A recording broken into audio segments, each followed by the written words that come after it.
కి ఎన్ని లక్షలు పెడతారు, బైక్ ఇన్సూరెన్స్ కొంటారు. ఆ బైక్ మీద తిరిగే మనిషికి మాత్రం ఇన్సూరెన్స్ కొంటారు.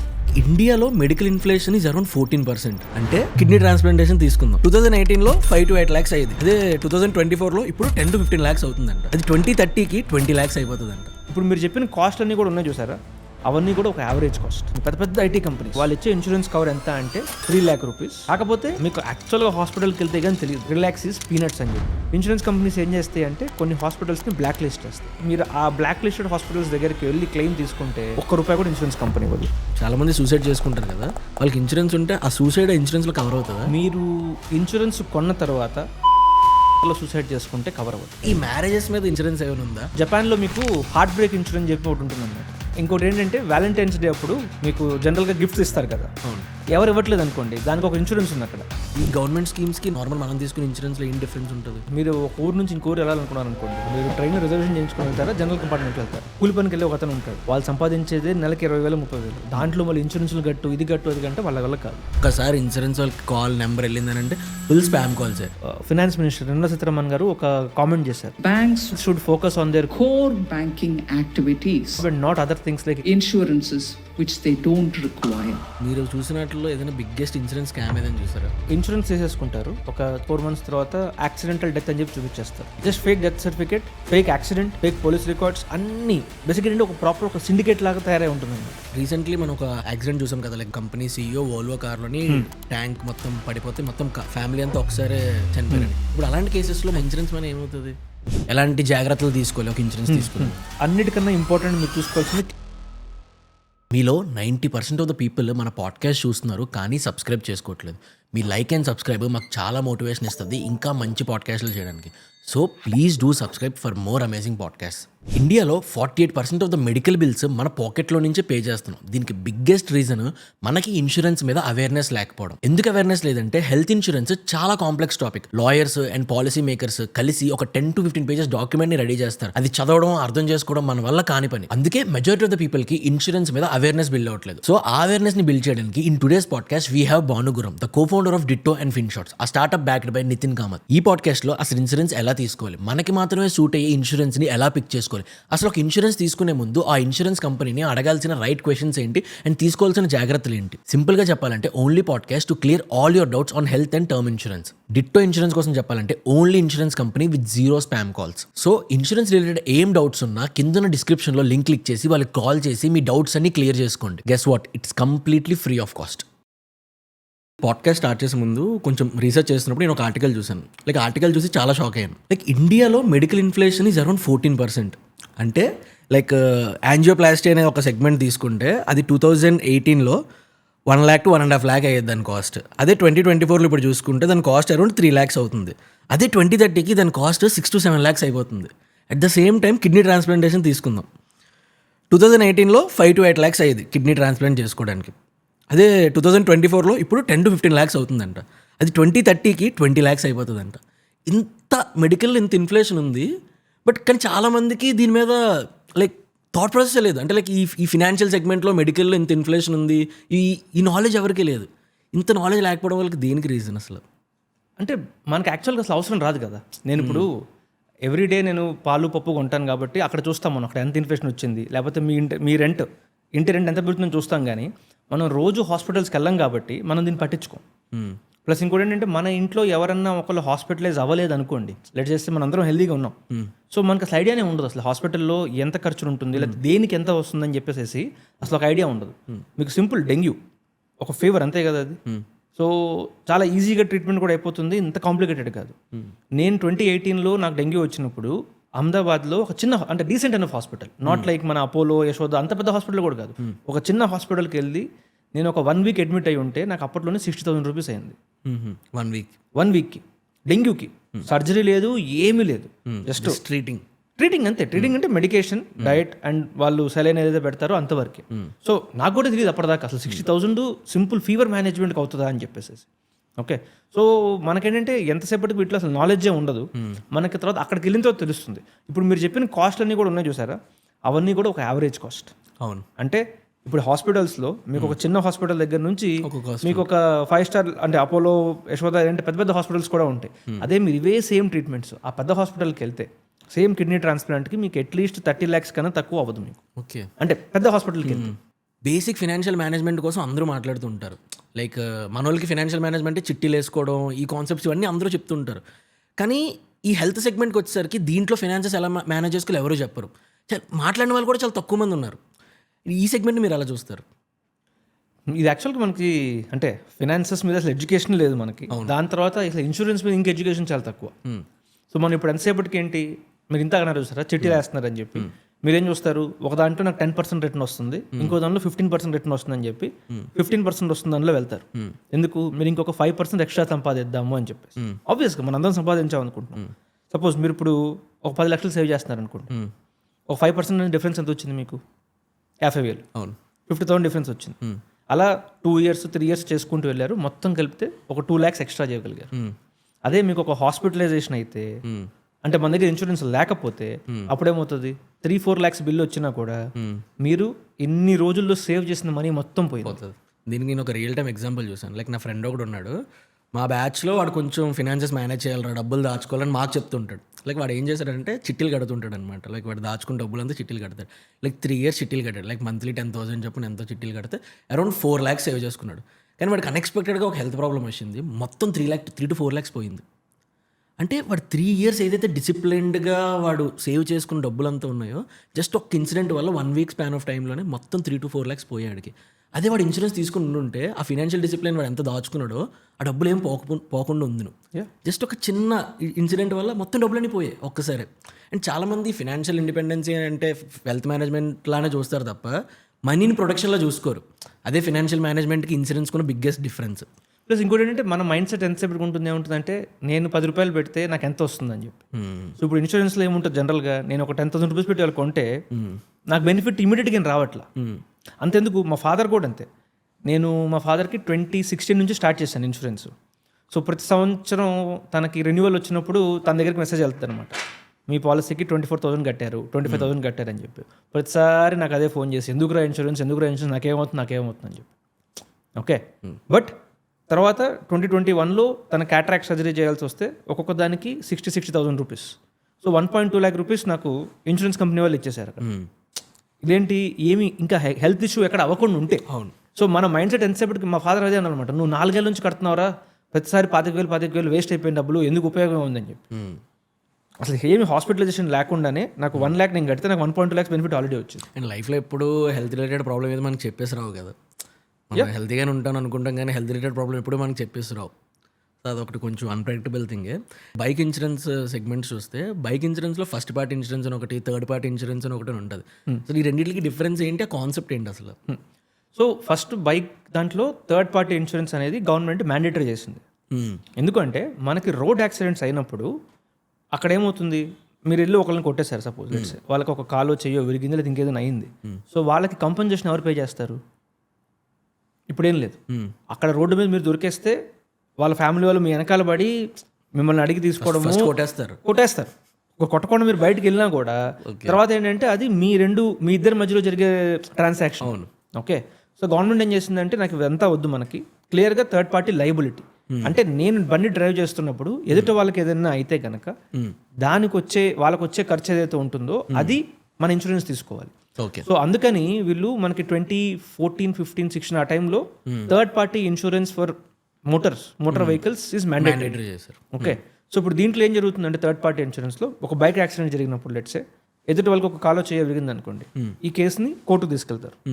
అక్కడ జడ్జి ఏం చేస్తారంటే మీ ఇన్కమ్ను బట్టి, సపోజ్ మీ ఇన్కమ్ 5 lakhs అనుకోండి, మీకు ఇవ్వాల్సిన కంపెన్సేషన్ 5 lakhs ప్రకారం ఉండాలి.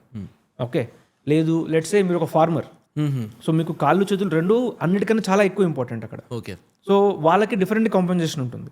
సో అక్కడ జడ్జి ఏం చేస్తారంటే మీ కరెంట్ ఇన్కమ్, మీ ఫ్యామిలీ స్టేటస్ వీటన్నిటిని కన్సిడర్ చేసుకొని వాళ్ళకి ఒక కాంపెన్సేషన్ అవార్డ్ చేస్తారు. అంటే నీడ్ బట్టి అక్కడ కాంపెన్సేషన్ చేస్తారు. ఇప్పుడు ఎందుకంటే ఇప్పుడు ఒక సింపుల్, ఒక మనిషి డెత్ అయిన తర్వాత కూడా ఆ ఫ్యామిలీకి 10 lakhs కావాలా, 10 crores కావాలా అన్నది ఎవరు చెప్పగలుగుతారు? ఆ ఫ్యామిలీ ఆల్రెడీ ఉన్న ఆర్థిక పరిస్థితిని బట్టి చెప్పగలుగుతాం మనం అంతవరకు. సో అక్కడ జడ్జ్ చేస్తారనమాట. సో మీరేంటి ప్రతిసారి మీరు కడుతున్న 300-400 రూపీస్ ఒక ఇన్సూరెన్స్ కంపెనీకి కడితే మీరు ఏదైనా యాక్సిడెంట్ చేసి ఎవరికైనా అయితే కనుక కోర్టు ఎప్పుడైతే ఇంత అమౌంట్ ఇవ్వాలని చెప్తుందో అది ఆ ఇన్సూరెన్స్ కంపెనీ ఇస్తుంది. So that is your third party insurance. First party insurance అంటే ఫస్ట్ పార్టీ ఇన్సూరెన్స్ అంటే ఇప్పుడు నా బైక్ ఉంది, ఏదైనా డ్యామేజ్ అయింది, కింద పడింది, మొత్తం స్క్రాచెస్ పడ్డాయి, ఇలా పడ్డాయి అనుకోండి, నేను రిపేర్ చేయించుకోవాలనుకుంటే దానికోసం. లేకపోతే ఇప్పుడు ఒక 1-2 years తర్వాత నాకు ఇంజిన్ డ్యామేజ్ రావచ్చు, మీకు బైక్ వాళ్ళు ఇచ్చే వారంటీ 1 year 2 years ఉంటుంది అంతే. వారంటీ అయిపోయిన తర్వాత కూడా బైక్ ఏదైనా అయితే కనుక రిపేర్స్ ఏదైనా వస్తే మీ అంతా మీరు మొత్తం ఖర్చు పెట్టుకోకుండా ప్రతి ఇయర్ వాళ్ళకి ఒక 500 రూపీస్ 1000 రూపీస్ కడితే వాళ్ళు కవర్ చేసుకుంటారు. ఇప్పుడు నాకు ఇన్సూరెన్స్ ఉంది కానీ నేను తిరిగే బైక్ ఇన్సూరెన్స్ లేదు, నాకు ఏదో యాక్సిడెంట్ అయింది, ఇప్పుడు నేను ఇన్సూరెన్స్ క్లెయిమ్ చేద్దాం అనుకుంటున్నాను, అప్పుడు నా బైక్ ఇన్సూరెన్స్ లేకపోవడం వల్ల నాకు ఏమైనా క్లాస్ ఉంటుందా లేదా క్లెయిమింగ్ బాగానే అయిపోతుందా? క్లెయిమింగ్ ఇబ్బంది ఏమి ఉండదు, కాకపోతే మీ దగ్గర డ్రైవింగ్ లైసెన్స్ లేకపోతే అప్పుడు క్లెయిమ్ రాదు. లేదు మీరు డ్రంక్ అండ్ డ్రైవ్ అని చేశారనుకోండి అప్పుడు రాదు. అంటే లైక్ మనకి ఇన్సూరెన్స్ ఉన్న డ్రంక్ అండ్ డ్రైవ్ చేయడంలో ఏదైనా అయితే అక్కడ క్లెయిమ్ రాదు. లేదు, ఎందుకంటే ఇన్సూరెన్స్ కంపెనీ వాళ్ళు చెప్తుంది ఏంటంటే మీకు అనుకోకుండా ఏదైనా జరిగితే ఓకే, అదే మీ అంతటి మీరు ఇప్పుడు డ్రంక్ అండ్ డ్రైవ్ అనేది ఏంటి, అది మీరు విల్లింగ్ గా చేసింది. ఇప్పుడు నేను మాల్ బండి మీద వెళ్తుంటే పక్కన ఎవరైనా కార్ తోచి కొట్టారు, నేను కావాలనుకోలేదుగా. డ్రంక్ అండ్ డ్రైవ్ ఏంటంటే ఒకటి ఇల్లీగల్, సో వాళ్ళు మేము కవర్ చేయమంటారు. అందుకే మీకు యాక్సిడెంట్ అయిన ప్రతిసారి కూడా వాళ్ళు మెడికో లీగల్ కేసు MLC అడుగుతారు అనమాట. సో అక్కడ పోలీస్ కానీ హాస్పిటల్ వాళ్ళు కానీ క్లియర్గా సర్టిఫై చేయాలి ఏంటి మీరు డ్రంక్ కాదు, లేకపోతే మీ ఆల్కహాల్ లెవెల్స్ ఎంత ఉన్నాయి టెస్ట్ చేసి వాళ్ళు రాస్తారు. దాని ప్రకారం ఇన్సూరెన్స్ కంపెనీ వాళ్ళు మీకు ఆ క్లెయిమ్ అనేది ఇవ్వడం కానీ అది చేస్తారు. అది లేకపోతే వాళ్ళు ఎవరు బైక్కి లక్షలు పెడతారు, బైక్కి ఎన్ని లక్షలు పెడతారు, బైక్ ఇన్సూరెన్స్ కొంటారు, హెల్మెట్ పెడతారు, కొన్నిసార్లు హెల్మెట్ కూడా కొనరు, ఆ బైక్ మీద తిరిగే మనిషికి మాత్రం ఇన్సూరెన్స్ కొనరు. అంటే ఈ సెగ్మెంట్ ఎందుకు అలా అయిపోయింది అంటారు? మనకేంటంటే నాకేం అవుతుందిలే అన్న కాన్ఫిడెన్స్ మనకి. ఓకే, ఇన్ఫ్యాక్ట్ నేను ఈ 30 yearsలో ఒకే ఒకసారి నేను హాస్పిటలైజేషన్ అయ్యింది, అది కూడా డెంగ్యూకి. అదేం డెంగ్యూ ఎందుకు వస్తుంది, మస్కిటో కుడితే వస్తుంది. సో మీరు ఎంత గొప్ప లైఫ్ స్టైల్ మెయింటైన్ చేసినా, ఎంత ఆర్గానిక్ ఫుడ్లు తిన్నా, ఎక్సర్సైజులు చేసినా దోమ ఏ రోజు కుట్టుద్దో మీరు ఎప్పుడు చెప్పలేరు. ఓకే, సో నేను అంత హెల్దీగా ఉన్నా కూడా ఒకే ఒకసారి హాస్పిటలైజేషన్ అయింది డెంగ్యూ వల్ల. సో మన కాన్ఫిడెన్స్ కానీ మన జనరల్గా ఎలా ఉంటుంది అంటే మనం పాస్ట్లో చూసుకున్నారు ఇప్పటిదాకా ఏం కాలేదు కదా ఇంకా ముందే ఏమవుతుందిలే. ఓకే, అది అట్లా కాదు. ఎందుకంటే కొన్ని మనకి లైఫ్ స్టైల్ డిసీజెస్ కొన్ని ఏజ్తో పాటు వస్తాయి. సపోజ్ పేరెంట్స్ ఉన్నారనుకోండి, ఈ రోజుల్లో చాలా మంది పేరెంట్స్కి నీ రీప్లేస్మెంట్ అనేది కామన్ ప్రాక్టీస్ అయిపోయింది. ఒక ఏజ్ అయిపోయిన తర్వాత అరిగిపోతుంది కాబట్టి. సో ఇవన్నీ ఏంటి మనకి ముందు ఎవరు చెప్పింది లేదు, అసలు మనకి అవేర్నెస్ లేదు అసలు ఎంత అవుతుంది ఏమన్నా. మీరు ఇంతకైతే చెప్పారు సార్ యాంజియోప్లాస్టీ అయితే 3 to 5 lakh రూపీస్ అవుతుందని చెప్పి, మీరు నార్మల్గా అసలు చూడండి అసలు యాంజియోప్లాస్టీ అంటే ఏంటని అడుగుతారు. అదే ఎవరైతే ఇంట్లో ఆల్రెడీ హార్ట్ ప్రాబ్లమ్స్ ఉన్నాయో వాళ్ళకంతా తెలుస్తుంది, మనకు అసలు తెలియదు కాబట్టి ఏముందులే అనుకుంటాం మనం. జనరల్గా మనం డాక్టర్ దగ్గరికి వెళ్తే ఏం చేస్తారు, మీరు ఫీవర్ వచ్చినప్పుడు వెళ్తే డాక్టర్ 500 రూపీస్ తీసుకుంటారు, ఒక మహా ఏదో ఒక ఎక్స్రే ఏదో చేపించి కొన్ని మెడిసిన్స్ ఇస్తారు, మొత్తం కలిపితే 3,000 to 4,000 రూపీస్లో మీరు రికవరీ వెనక్కి వచ్చేస్తారు. సో మన మైండ్ సెట్ ఎంతసేపటికి ఏం చెప్తుందంటే ఏదైనా అయితే కనుక 3,000-4,000 రూపీస్లో లేదా 5,000 రూపీస్లో మొత్తం అయిపోతుంది. మన హాస్పిటలైజేషన్ అయితేనే కదా మనకి యాక్చువల్ తెలిసేది అసలు ఎంత ప్రాబ్లం ఉందా లేదా ఎంత ఖర్చులు ఉంటాయని చెప్పి మనకు అప్పుడు తెలియని కూడా తెలియదు అనమాట. అవును, రీసెంట్గా మా ఫ్రెండ్ ఒక అతనికి యాక్సిడెంట్ అయిందనమాట. లైక్ యాక్సిడెంట్ అయితే తనకి హైదరాబాద్లో ఎవరు లేరు, వెంటనే మాకే కాల్ చేశారనమాట. మేము వెళ్ళాం అనమాట.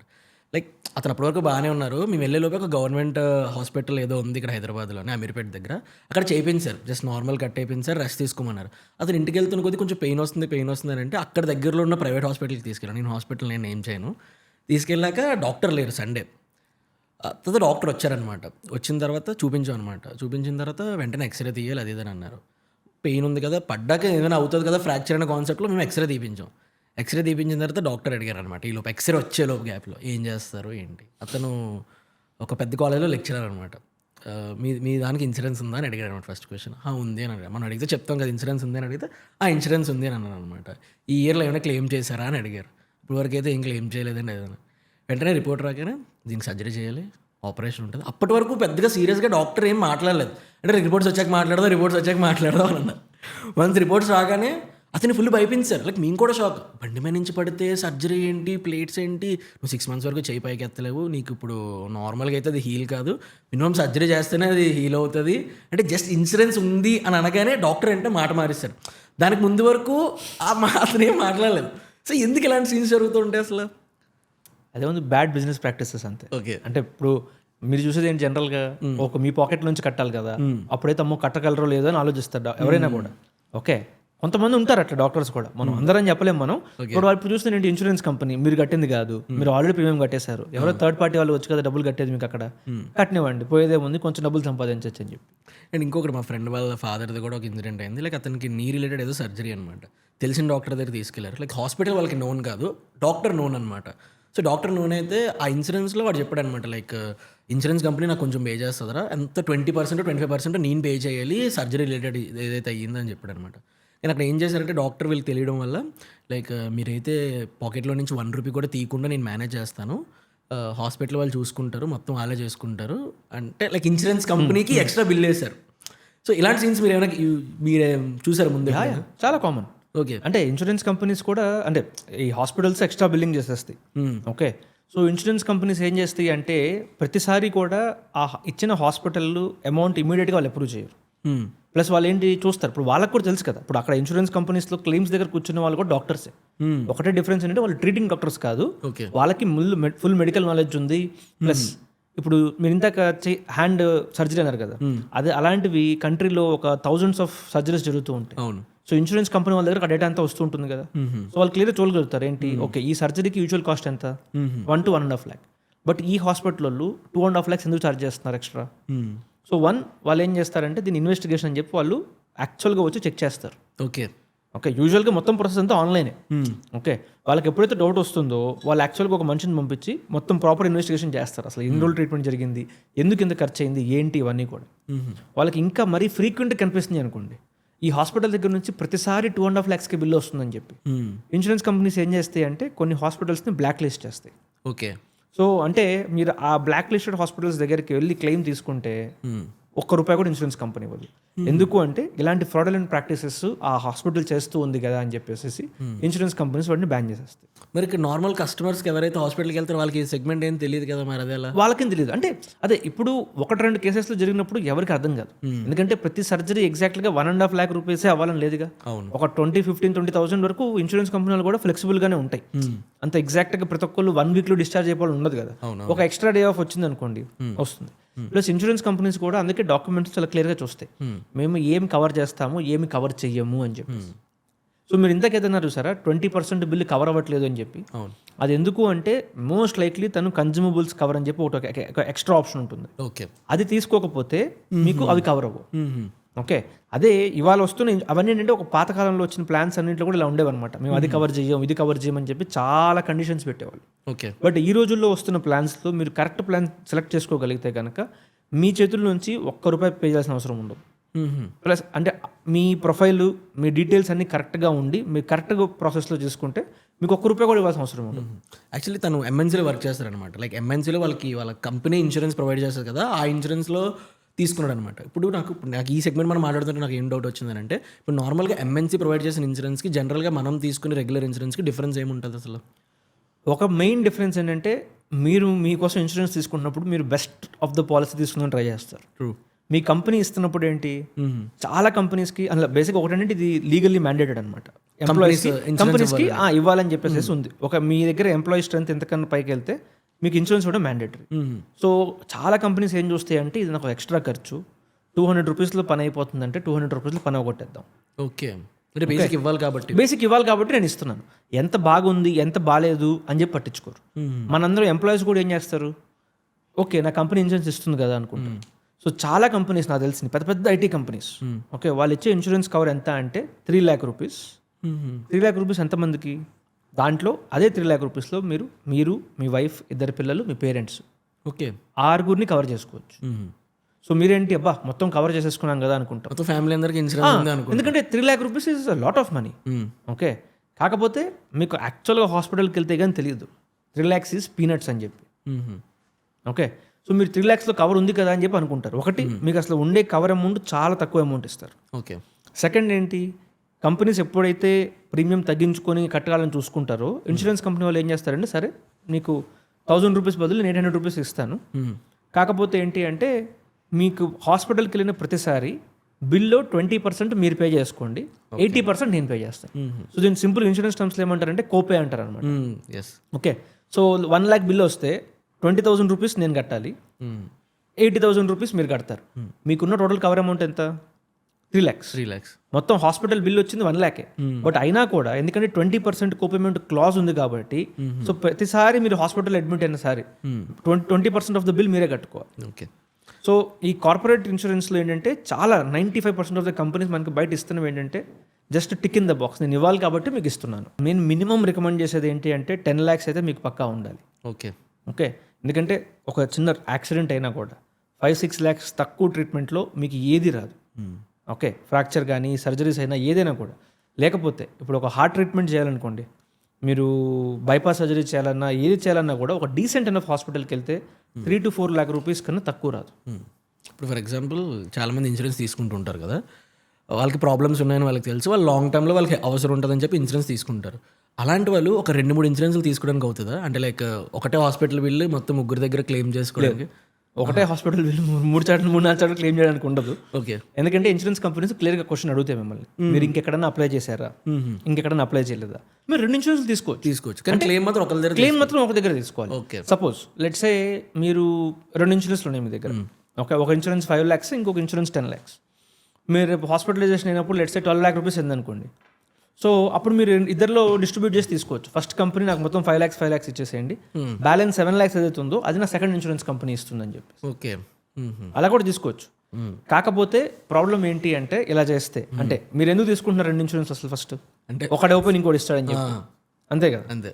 సో జనరల్గా ఏంటంటే ఒకళ్ళు ఇవ్వకపోతే ఇంకొకరు కూడా ఇవ్వరు అంత ఈజీగా. ఓకే. ఓకే, ఇంకొకటి ఏంటంటే మీకు మీ దగ్గర రెడీగా ఇవాళ 12 lakh rupees ఉండవు కదా హాస్పిటల్కి వెళ్ళినప్పుడు పెట్టడానికి.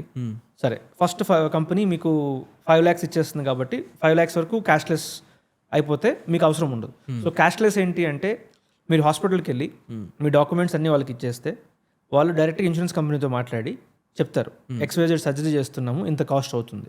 ఇన్సూరెన్స్ కంపెనీ వాళ్ళు మీ డీటెయిల్స్ మొత్తం చెక్ చేస్తారు, మీకు అసలు కవరేజ్ ఉంటుందా, లేకపోతే ఇది ట్రీట్మెంట్ కవర్ అవుతుందా, కవర్ అవ్వదా. వాళ్ళు ఓకే అని అప్రూవల్ ఇచ్చేస్తారు. సో డాక్టర్ మీరు ట్రీట్మెంట్ స్టార్ట్ చేసేస్తారు, మీరు డాక్యుమెంట్ సైన్ చేసి మీరు బయటకు వచ్చేస్తారు. బ్యాక్గ్రౌండ్లో హాస్పిటల్ అండ్ ఇన్సూరెన్స్ కంపెనీస్ వాళ్ళ మధ్యలో వాళ్ళు సెటిల్ చేసుకుంటాయి బిల్స్. ఇది అసలు ఈజియెస్ట్ వే అనమాట. మీ చేతుల్లోంచి ₹1 పెట్టక్కర్లేదు. హాస్పిటల్కి వెళ్ళినప్పుడు మీ ఇన్సూరెన్స్ కార్డు వాళ్ళకి ఇచ్చేస్తే చాలు. ఓకే. ఓకే, ఇప్పుడు మీ దగ్గర 12 lakhs అయినప్పుడు ఏంటి, 5 lakh rupees వరకు ఫస్ట్ ఇన్సూరెన్స్ కంపెనీ ఇచ్చేస్తుంది. ఆ మిగిలిన 7 lakh rupees ఎక్కడి నుంచి వస్తుంది? అది మీ పాకెట్ నుంచి మీరు పెట్టాలి. ఎందుకంటే సెకండ్ కంపెనీ ఉన్నా కూడా వాళ్ళు ఏంటంటే ఆల్రెడీ ఈ పర్టికులర్ ట్రీట్మెంట్లో వేరే ఇన్సూరెన్స్ కంపెనీ ఇన్వాల్వ్ అయ్యి ఉంది కాబట్టి మేము నీకు క్యాష్లెస్ ఇవ్వలేము, మీరు రియంబర్స్మెంట్కి రండి అంటే ఇవాళ మీరు 7 lakh rupees హాస్పిటల్లో కట్టి బయటకు వచ్చేయండి. అక్కడ ఉన్న ప్రతి బిల్లు, ప్రతి ఎక్స్రే, ప్రతి మెడికల్ టెస్ట్, మీరు వేసుకున్న ప్రతి మెడిసిన్స్ అన్ని డాక్యుమెంట్స్ మళ్ళీ ఇన్సూరెన్స్ కంపెనీకి పంపిస్తే అప్పుడు వాళ్ళకి 7 lakh rupees ఇస్తారు. ఈ మొత్తం ప్రాసెస్ అవ్వడానికి యూజువల్గా 3 to 4 weeks పడుతుంది. ఓకే. అది ఎప్పుడు మీ దగ్గర అన్ని డాక్యుమెంట్స్ కరెక్ట్గా ఉంటాయి. సపోజ్ ఏదైనా డాక్యుమెంట్ ఒకటి లేదనుకోండి, వాళ్ళు మళ్ళీ వెనక్కి పంపిస్తారు, మీరు మళ్ళీ హాస్పిటల్కి వెళ్తారు, మళ్ళీ తీసుకొని పంపిస్తారు. సో ప్రతిసారి ఒక డాక్యుమెంట్ వచ్చిన ప్రతిసారి మీకు 1 week పడుతుంది మళ్ళీ. సో మీకు ఎంత తలనొప్పి వద్దు అనుకుంటే బెస్ట్ ఆప్షన్ అయితే మొత్తం ఉన్నది మొత్తం మీరు ఒకటే ఇన్సూరెన్స్ కంపెనీ దగ్గర తీసుకోండి. సో హెడ్ఏక్ ఫ్రీ, హెజిల్ ఫ్రీ ఉంటుంది. చాలామంది ఇప్పుడు పేరెంట్స్ ఉంటారు, లైక్ టాప్ Tier 1 సిటీస్లో జరుగుతుంటుంది. ఫ్యామిలీ ఇన్సూరెన్స్లు తీసుకుంటారు. ఇన్సూరెన్స్లు తీసుకున్నప్పుడు మీరు ఇందాక మన రూమ్లో డిస్కస్ చేసినప్పుడు ముందుగా అన్ని క్వశ్చన్స్ అడుగుతారు మనకి. అప్పుడు మనం టిక్ చేయాలి, లైక్ ఏం హ్యాబిట్స్ ఉన్నాయి ఏంటని. ఇప్పుడు ఒక ఫాదర్ ఉన్నారు, వాళ్ళ అబ్బాయి ఒక 25 years ఉన్నాడు, వాడు తాగుతాడు, సిగరెట్లు కాలుస్తాడని తనకి తెలుసు. వాళ్ళ డాడీకి తెలియకూడదని ఇన్సూరెన్స్ కంపెనీ ముందు వాడు ఏం చెప్పడు, వాళ్ళ డాడీ ఇన్సూరెన్స్ చేపిస్తారు. తర్వాత తనకి ఏదైనా అయ్యింది, అప్పుడు తనకు తెలిసింది, అంటే లైక్ హాస్పిటల్కి తెలిసింది తనకు ఆల్రెడీ ఇలా ఈ హ్యాబిట్స్ ఉన్నాయని. అప్పుడు ఇన్సూరెన్స్ ఏమైనా క్లెయిమ్ అవుతుందా దానివల్ల? ఏమైనా లేదు, అప్పుడు క్లెయిమ్. ఓకే. ఎందుకంటే మీరు ఇప్పుడు సపోజ్ ఆల్కహాలిజం తీసుకోండి. ఓకే, మీకు మోస్ట్ ఎఫెక్ట్ అయ్యేది మీ లివర్. అవును. సో మీ లివర్ ప్రాబ్లమ్స్ వచ్చినప్పుడు ఇన్సూరెన్స్ కంపెనీ ఫస్ట్ అడిగే క్వశ్చన్ అదే, ఇది ఆల్కహాల్ రిలేటెడా కాదా. ప్లస్ ఇప్పుడు కొన్ని మెడికల్ కండిషన్స్ ఉంటాయి, లివర్ సిరోసిస్ అని చెప్పి ఉంటుంది ఒకటి. సో లివర్ సిరోసిస్కి 90% ఆఫ్ ద టైమ్స్ రీజన్ ఏంటంటే ఆల్కహాలిజం. ఓకే.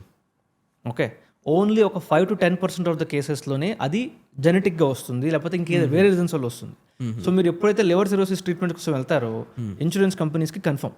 ఓకే, అంటే ట్రీట్మెంట్ బట్టి కంప్లీట్లీ ఎగ్జామిన్ చేస్తారు ఇన్సూరెన్స్ కంపెనీ. అంటే లైక్ దేని వల్ల, జెనెటిక్స్ వల్ల వచ్చిందా, హ్యాబిట్స్ వల్ల వచ్చిందా, మొత్తం. ఎందుకంటే దీని మీద మొత్తం మనకి బయట రీసెర్చ్ ఉంది ఆల్రెడీ. ఓకే. సో మీకు ఆల్కహాల్ ఉన్నా, లేకపోతే మీరు ఎప్పుడైతే మీ డిస్క్లోజర్స్ కరెక్ట్గా ఉండవో ఓకే ఇన్సూరెన్స్ కంపెనీస్ చాలా ఈజీగా డినై చేసేస్తాయి.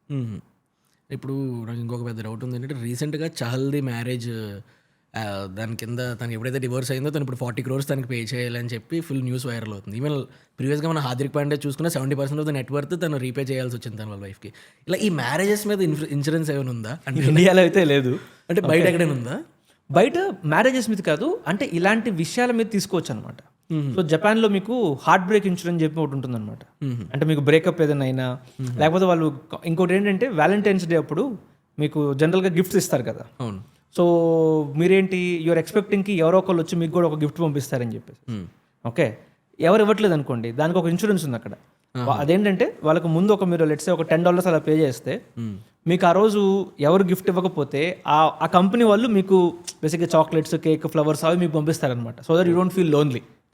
ఓకే, సో జపాన్లో అంటే ఆ కంట్రీస్లో ఉన్నాయి ఇలాంటివి. ఇండియాలో ఇంకా అంత అడ్వాన్స్ అవ్వలేదు, ఎందుకంటే మనం ఇంకా basic health insurance and life insurance మనం ఇంకా సార్ట్ చేసుకోలేదు.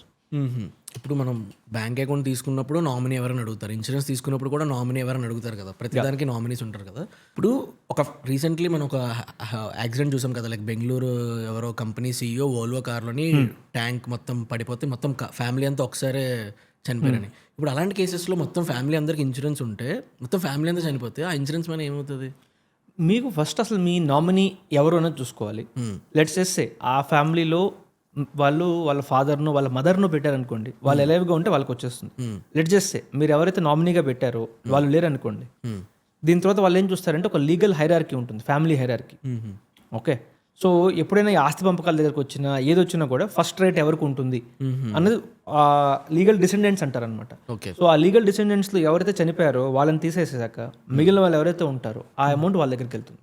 ఓకే, సపోజ్ వెరీ సింపుల్ ఏంటంటే మీకుంటే మీ ప్రాపర్టీస్ మీద కానీ వీటన్నిటి మీద కూడా ఫస్ట్ రైట్ ఎవరికి ఉంటుందంటే మీ వైఫ్కి ఉంటుంది. లెట్స్ సే ఇది మీరు ఒకవేళ మీ విల్ నెంబర్ రాసి పెట్టకపోతే, ఓకే, ఏమి లేదు, మీరు ఎక్కడ నామినేషన్ పెట్టలేదు, ఏది పెట్టలేదు అనుకోండి, ఫస్ట్ రైట్ తనుకుంటుంది. తర్వాత మీ పిల్లలకి. ఓకే, ఓకే, సో వీళ్ళు లేకపోతే అలా గవర్నమెంట్ దగ్గర ఒక లిస్ట్ ఆఫ్ సీక్వెన్స్ ఉంటుంది అనమాట, ఎవరి తర్వాత ఎవరికి వెళ్ళాలని చెప్పేసి. సో అలా లీగల్ డిసెండెంట్స్ ఎన్ని లెవెల్స్ వరకు వెళ్తుందో అన్ని లెవెల్ వరకు వెళ్ళిన తర్వాత వాళ్ళకి వస్తుంది అమౌంట్ మొత్తం కూడా. ప్లస్ ఇంకొకది చాలా పెద్ద మిస్టేక్ చాలా మంది చేసింది ఏంటి అంటే, మీ బిజినెసెస్ కానీ మీ దగ్గర ఉన్న అసెట్స్ కానీ ఎంత ఎక్కడ ఉన్నాయని చెప్పి మీ ఇంట్లో ఎవరికి తెలియదు. అవును, అసలు ఎవరు మాట్లాడుకోరు మనకి. ఓకే, ప్లస్ కోవిడ్ అప్పుడు కూడా నేను మా చాలా మంది ఫ్రెండ్స్ని చూశాను. ఓకే, పేరెంట్స్ ఎక్స్పైర్ అయ్యారు, లేదా కొన్నిసార్లు ఫ్రెండ్స్ ఎక్స్పైర్ అయ్యారు, వాళ్ళ ఫ్యామిలీస్కి అసలు జీరో నాలెడ్జ్, అసలు ఏమున్నాయి ఏమి లేవు, అసలు ఎంతవరకు ఉన్నాయి అని ఎక్కడ తెలియదు అనమాట. సో ఒకటి నేను చెప్పేది ఏంటంటే, మీ దగ్గర ఉన్న ప్రతి అసెట్స్ కూడా ఒక సింపుల్ ఒక లిస్ట్ తయారు చేసి, ఓకే ఎంత ఉన్నాయని చెప్పదలుచుకోకపోతే పర్లేదు, సింపుల్ ఇంత చెప్పండి, నాకు మూడు బ్యాంక్స్లో అకౌంట్స్ ఉన్నాయి, నా మ్యూచువల్ ఫండ్స్ ఈ కంపెనీలో ఉన్నాయి, లేకపోతే నా స్టాక్స్ ఈ కంపెనీలో ఉన్నాయి, లేకపోతే స్థలాలు దగ్గర చూసుకోండి, ఆ డాక్యుమెంట్స్ ఎక్కడ ఉన్నాయో. అసలు రిపాజిటరీ లేదు కదా. మీరు ఇప్పుడు బ్యాంక్స్ దగ్గర ఏంటంటే మీ పాన్ నెంబర్ చెప్పి మీరు బ్యాంక్స్ని అడగచ్చు వెళ్ళి, సో XYZ పర్సన్ చనిపోయారు, తన పాన్ నెంబర్ ఇది, దీని పేరు మీద మీ దగ్గర ఉన్న అకౌంట్స్ ఉన్నాయా, మీకు 3-4 months టైం పట్టచ్చు, బట్ అట్లీస్ట్ ఆ ఇన్ఫర్మేషన్ వస్తుంది మీకు. మీరు స్థలంగా ఉన్నప్పుడు ఏ డాక్యుమెంట్ అడుగుతారు మిమ్మల్ని? ఒక డిపాజిటరీ ఏం లేదు కదా. సో మీ దగ్గర ఉన్న అసెట్స్ మొత్తాన్ని కూడా సింపుల్ ఒక లిస్ట్ రాసి మీ ఫ్యామిలీలో ఎవరినైతే మీరు ట్రస్ట్ చేస్తారో వాళ్ళ దగ్గర అది పెట్టుకోండి. అంటే ఇది ఇన్సూరెన్స్ కోసమా దేనికోసమా అని కాదు, బట్ చాలా ఫ్యామిలీస్ నేను చూసింది ఏంటంటే దీనివల్ల స్ట్రగుల్ అవ్వడం. అసలు దీనికన్నా ఇంకా బెస్ట్ విధానం ఏంటి అంటే, మీరు మీ విల్ క్రియేట్ చేసుకోండి. అంటే మీ దగ్గర ఉన్న ఏవైతే ఉన్నాయో ఎవరెవరికి ఏం వెళ్ళాలి అని చెప్పేసి, సో దట్ తర్వాత మీరు లేనప్పుడు మీ ఫ్యామిలీలో కొట్టుకోకుండా వాళ్ళకి అది క్లియర్, అది లీగల్ డాక్యుమెంట్ కాబట్టి దాన్ని ఎవరు ఆపగలిగేది లేదు తర్వాత. ఓకే, ఒక మూవీ నేమ్ గుర్తురావట్లేదు, లైక్ ఏదో రజనీకాంత్ మూవీ, లైక్ హీరోయిన్ చెప్తారనమాట, లైక్ ఇలా మీరు చనిపోయిన తర్వాత కూడా మాకు ఏదైనా ఉండాలని అంటే మీరు ఇన్సూరెన్స్ చేసుకోండి, లైక్ దట్ మన ఫ్యామిలీ రోడ్ మీదకి వచ్చేది ఇన్సూరెన్స్ చేసుకోవడం వల్ల ఫ్యామిలీ సెక్యూర్గా ఉంటుందంటే, ఇప్పుడు రజనీకాంత్ ఏమంటారంటే నేను చనిపోయిన తర్వాత కూడా నీకు డబ్బులు కావాలా అని రిటర్న్లో అతను అడుగుతుంటారు అనమాట. అసలు ఈ సిచ్యువేషన్స్ని ఎలా చూస్తారు? అలాగే అటు సైడ్ కూర్చొని మీరు ఈ పాయింట్ ఆఫ్ వ్యూస్ని జనాలు ఎలా మాట్లాడుకుంటే దాన్ని ఎలా చూస్తారు మీరు అసలు? ఇప్పుడు మీ వైఫ్ కానీ లేకపోతే మీ మీద డిపెండెంట్స్ ఎవరైతే ఉన్నారో వాళ్ళ దగ్గర వాళ్ళ ఓన్ జాబ్ ఉంది, లేకపోతే వాళ్ళ ఓన్ బిజినెస్లు ఉన్నాయి అనుకుంటే అప్పుడు అక్కర్లేదు. సింపుల్, నేను ఎప్పుడైతే ఇన్సూరెన్స్ కోసం ఒకటి అడుగుతాను అంటే, మన టర్మ్ ఇన్సూరెన్స్ కానీ లైఫ్ ఇన్సూరెన్స్ కానీ తీసుకునేది ఏంటంటే అది నా లైఫ్ మీద తీసుకుంటున్నాను నేను. ఓకే, ఇవాళ నేను లేకపోతే నా ఫ్యామిలీకి సేమ్ లైఫ్ స్టైల్ కంటిన్యూ అవుతుందా? లెట్స్ సే మీకు తరతరాలుగా వస్తుంది, ఒక 100 ఎకరాల పొలం వస్తుంది, దానికోసం మీరు ఉన్నా లేకపోయినా పెద్ద ప్రాబ్లం ఏం కాదు, ఫ్యామిలీ రన్ అవుతుందిగా, అంటే ఫైనాన్షియల్గా రన్ అవుతుంది. మీరు లేని అంటే ఆ ఎమోషనల్ సపోర్ట్ని మనం రిప్లేస్ చేయలేము, మనం ఎవరు కూడా రిప్లేస్ చేయలేరు. బట్ ఏంటి, ఫినాన్షియల్గా మీకు సంబంధం లేదు. 100 acres ల్యాండ్ ఉన్నప్పుడు మీకేముంది, ఆటోమేటిక్గా అన్నీ అదే కలిసిపోతూ ఉంటుంది. మీరు సింపుల్ అడగాల్సిన క్వశ్చన్ ఒకటే, రేపటి నుంచి నేను సంపాదించే జీతం నా ఇంటికి రాకపోతే నా ఇల్లు నడుస్తుందా నడవదా? సింపుల్. ఎస్ అంటే ఆన్సర్ అంటే మీకు ఇన్సూరెన్స్ అక్కర్లేదు, వేస్ట్. నేను చెప్తున్నా కదా, అసలు ఇన్సూరెన్స్ తీసుకోకండి. లేదు, నేను ఇవాళ డబ్బులు పంపించకపోతే మా నాన్న మెడిసిన్స్ కొనుక్కోలేడు, లేకపోతే నా పిల్లలు స్కూల్కి వెళ్ళలేరు అని అనుకుంటే కనుక మీకు ఇన్సూరెన్స్ తీసుకోవడం కంపల్సరీ అసలు. అవసరం. ఎవ్రీ టైమ్ ఐఆర్సీటీసీలో టికెట్లు బుక్ చేసుకున్నప్పుడు నేను ఒకటి అబ్జర్వ్ చేశాను, like travel your insurance with 0.45 పైసా అని. Even with Rapido flight booking అప్పుడు, బస్ టికెట్ బుకింగ్ అప్పుడు ఈ 0.45 పైసా ఇలా 1 రూపీ వరకు ఈ మనీ అంతా ఏమవుతుంది అండ్ తీసుకున్న ఇన్సూరెన్స్లో అసలు వాళ్ళు ఏమి ఇస్తారు మనకి? మీకు ఇప్పుడు లెట్స్ సే ఫ్లైట్ బుక్ చేస్తున్నప్పుడు మీకు ఇన్సూరెన్స్ ఇస్తారు చూసారా? అవును. దాంట్లో ఏంటి, మీ ఫ్లైట్ 4 అవర్స్ కన్నా ఎక్కువ డిలే అయితే, లేకపోతే మీ బ్యాగేజ్ 6 అవర్స్ కన్నా ఎక్కువ డిలే అయితే మీకు ఇంత ఎక్స్వైజెడ్ అమౌంట్ ఇస్తామంటారు. అవును. ఓకే, సో వాటిల్లో అయ్యే ప్రాబబిలిటీ మీకు చాలా తక్కువ. ఓకే, ప్లస్ వాళ్ళ ప్రైజింగ్ కూడా దాన్ని అట్లాగే చేస్తారు. ఇప్పుడు వాళ్ళు ఎంత బెనిఫిట్ చెప్తారు, ఫ్లైట్ డిలే అయితే 15,000 రూపీస్ ఇస్తామంటారు. దానికోసం మీరు తీసుకున్న ఇన్సూరెన్స్ ఎంత, 280 రూపీస్. అవును, తక్కువ ఉంటుంది. ఓకే, సో మీరు ఇక్కడ చూడాల్సింది ఏంటి అంటే ఆ ఫ్లైట్ డిలే వల్ల మీకు వచ్చే నష్టం ఏంటి, లేకపోతే సపోజ్ బ్యాగేజ్ డిలే ఉంది మీకు వచ్చే నష్టం ఏంటి. లెట్స్ సే సపోజ్ మీరేంటి different flights, inter connecting flights తీసుకొని వెళ్తున్నారు, ఆర్ మీరు ఇంటర్నేషనల్ ట్రావెల్ చేస్తున్నారు, అక్కడ మీకు బ్యాగేజ్ డిలే అయిపోతే మీ నెక్స్ట్ ఫ్లైట్ కూడా మీకు మిస్ అయిపోతుంది. అక్కడ మీకు రిస్క్ చాలా ఎక్కువ. సో అలాంటి సిచ్యువేషన్స్ ఏంటంటే ఇన్సూరెన్స్ తీసుకోవడం ఈజ్ అ గుడ్ ఆప్షన్. అదే డొమెస్టిక్గా లెట్స్ సే మీరు హైదరాబాద్ నుంచి వైజాగ్ వెళ్తున్నారు, జస్ట్ ఫర్ ఫన్ ట్రిప్ అంతే, ఒక బ్యాగ్ మిస్ అయినా కూడా నాకు పెద్ద ఇబ్బంది ఉండదు అంటే వాళ్ళు ఇస్తారు. మళ్ళీ 6 అవర్స్ డిలే వచ్చినా కూడా నేను తీసుకోగలుగుతాను అనుకుంటే మీకు అక్కడ ఇన్సూరెన్స్ అక్కర్లేదు. ఓకే, మీకు ఎక్కడైతే నాకు క్లియర్గా ఇంపాక్ట్ ఉంది అనుకుంటారో అక్కడ మీకు అది కావాలి. ఇప్పుడు ఐఆర్సీటీసీ వాళ్ళు ప్రైజింగ్ పాయింట్ అంటే 40 పైసా పెట్టింది ఎందుకు అంటే వాళ్ళకి తెలుసు రైల్వే యాక్సిడెంట్స్ ఎన్ని అవుతున్నాయి, డైలీ ఎంతమంది ప్యాసింజర్స్ ట్రావెల్ చేస్తున్నారు, సో వాళ్ళు దాని ప్రకారం చూసుకుని ప్రైజింగ్ పెట్టారు. Okay, and even with Ola, Uber ఇవి కూడా ఉన్నాయి. అంటే లైక్ ఈ స్టార్టప్స్ కూడా ఇలా చేయడానికి అంటే లైక్ 1 రూపీ అబ్జర్వ్ చేస్తే ఎంతవరకు అంటే చాలామందికి ఆ రైడ్కి ఇన్సూరెన్స్ ఉందని కూడా చాలామందికి తెలియదు, అది కూడా తెలియదు. ప్లస్ ఇంకోటి చూస్తే చాలామంది ఏం చేస్తారు ఈ మధ్య దీన్ని డార్క్ ప్యాటర్న్స్ అంటారు అన్నమాట. అవును. సో మీరు పేమెంట్ దగ్గరకు వచ్చినప్పుడు ఆటోమేటిక్గా టిక్ పెట్టేసి ఉంటుంది. మీకు అక్కర్లేదు అనుకుంటే మీరు దాన్ని టిక్ రిమూవ్ చేయాలి, లేకపోతే మీకు తెలియకుండా మీరు కట్టేస్తారు డబ్బులు కూడా. చాలామంది అలాగే చేస్తుంటారు. అంటే ఆ ఇన్సూరెన్స్ అసలు ఏం కవర్ అవుతాయి నార్మల్గా ఒక కంపెనీ సైడ్ నుంచి? ఇప్పుడు మీకు ఓలాలో కానీ ర్యాపిడ్లో కానీ ఉందనుకోండి, వాళ్ళు జనరల్గా కవర్ చేసేది ఏంటి అంటే మీరు పాయింట్ ఏ నుంచి పాయింట్ బికి వెళ్తున్నప్పుడు దారిలో ఎక్కడైనా యాక్సిడెంట్ అయితే ఆ యాక్సిడెంట్కి మీకు కవర్ చేస్తామని చెప్పి పెడతారు. సో మీరు పంజాగుట్ నుంచి అమీర్పేట వెళ్తున్నప్పుడు యాక్సిడెంట్ అవ్వడానికి ఎంత ఛాన్స్ ఉంటుందో అది మీరు చూసుకోండి.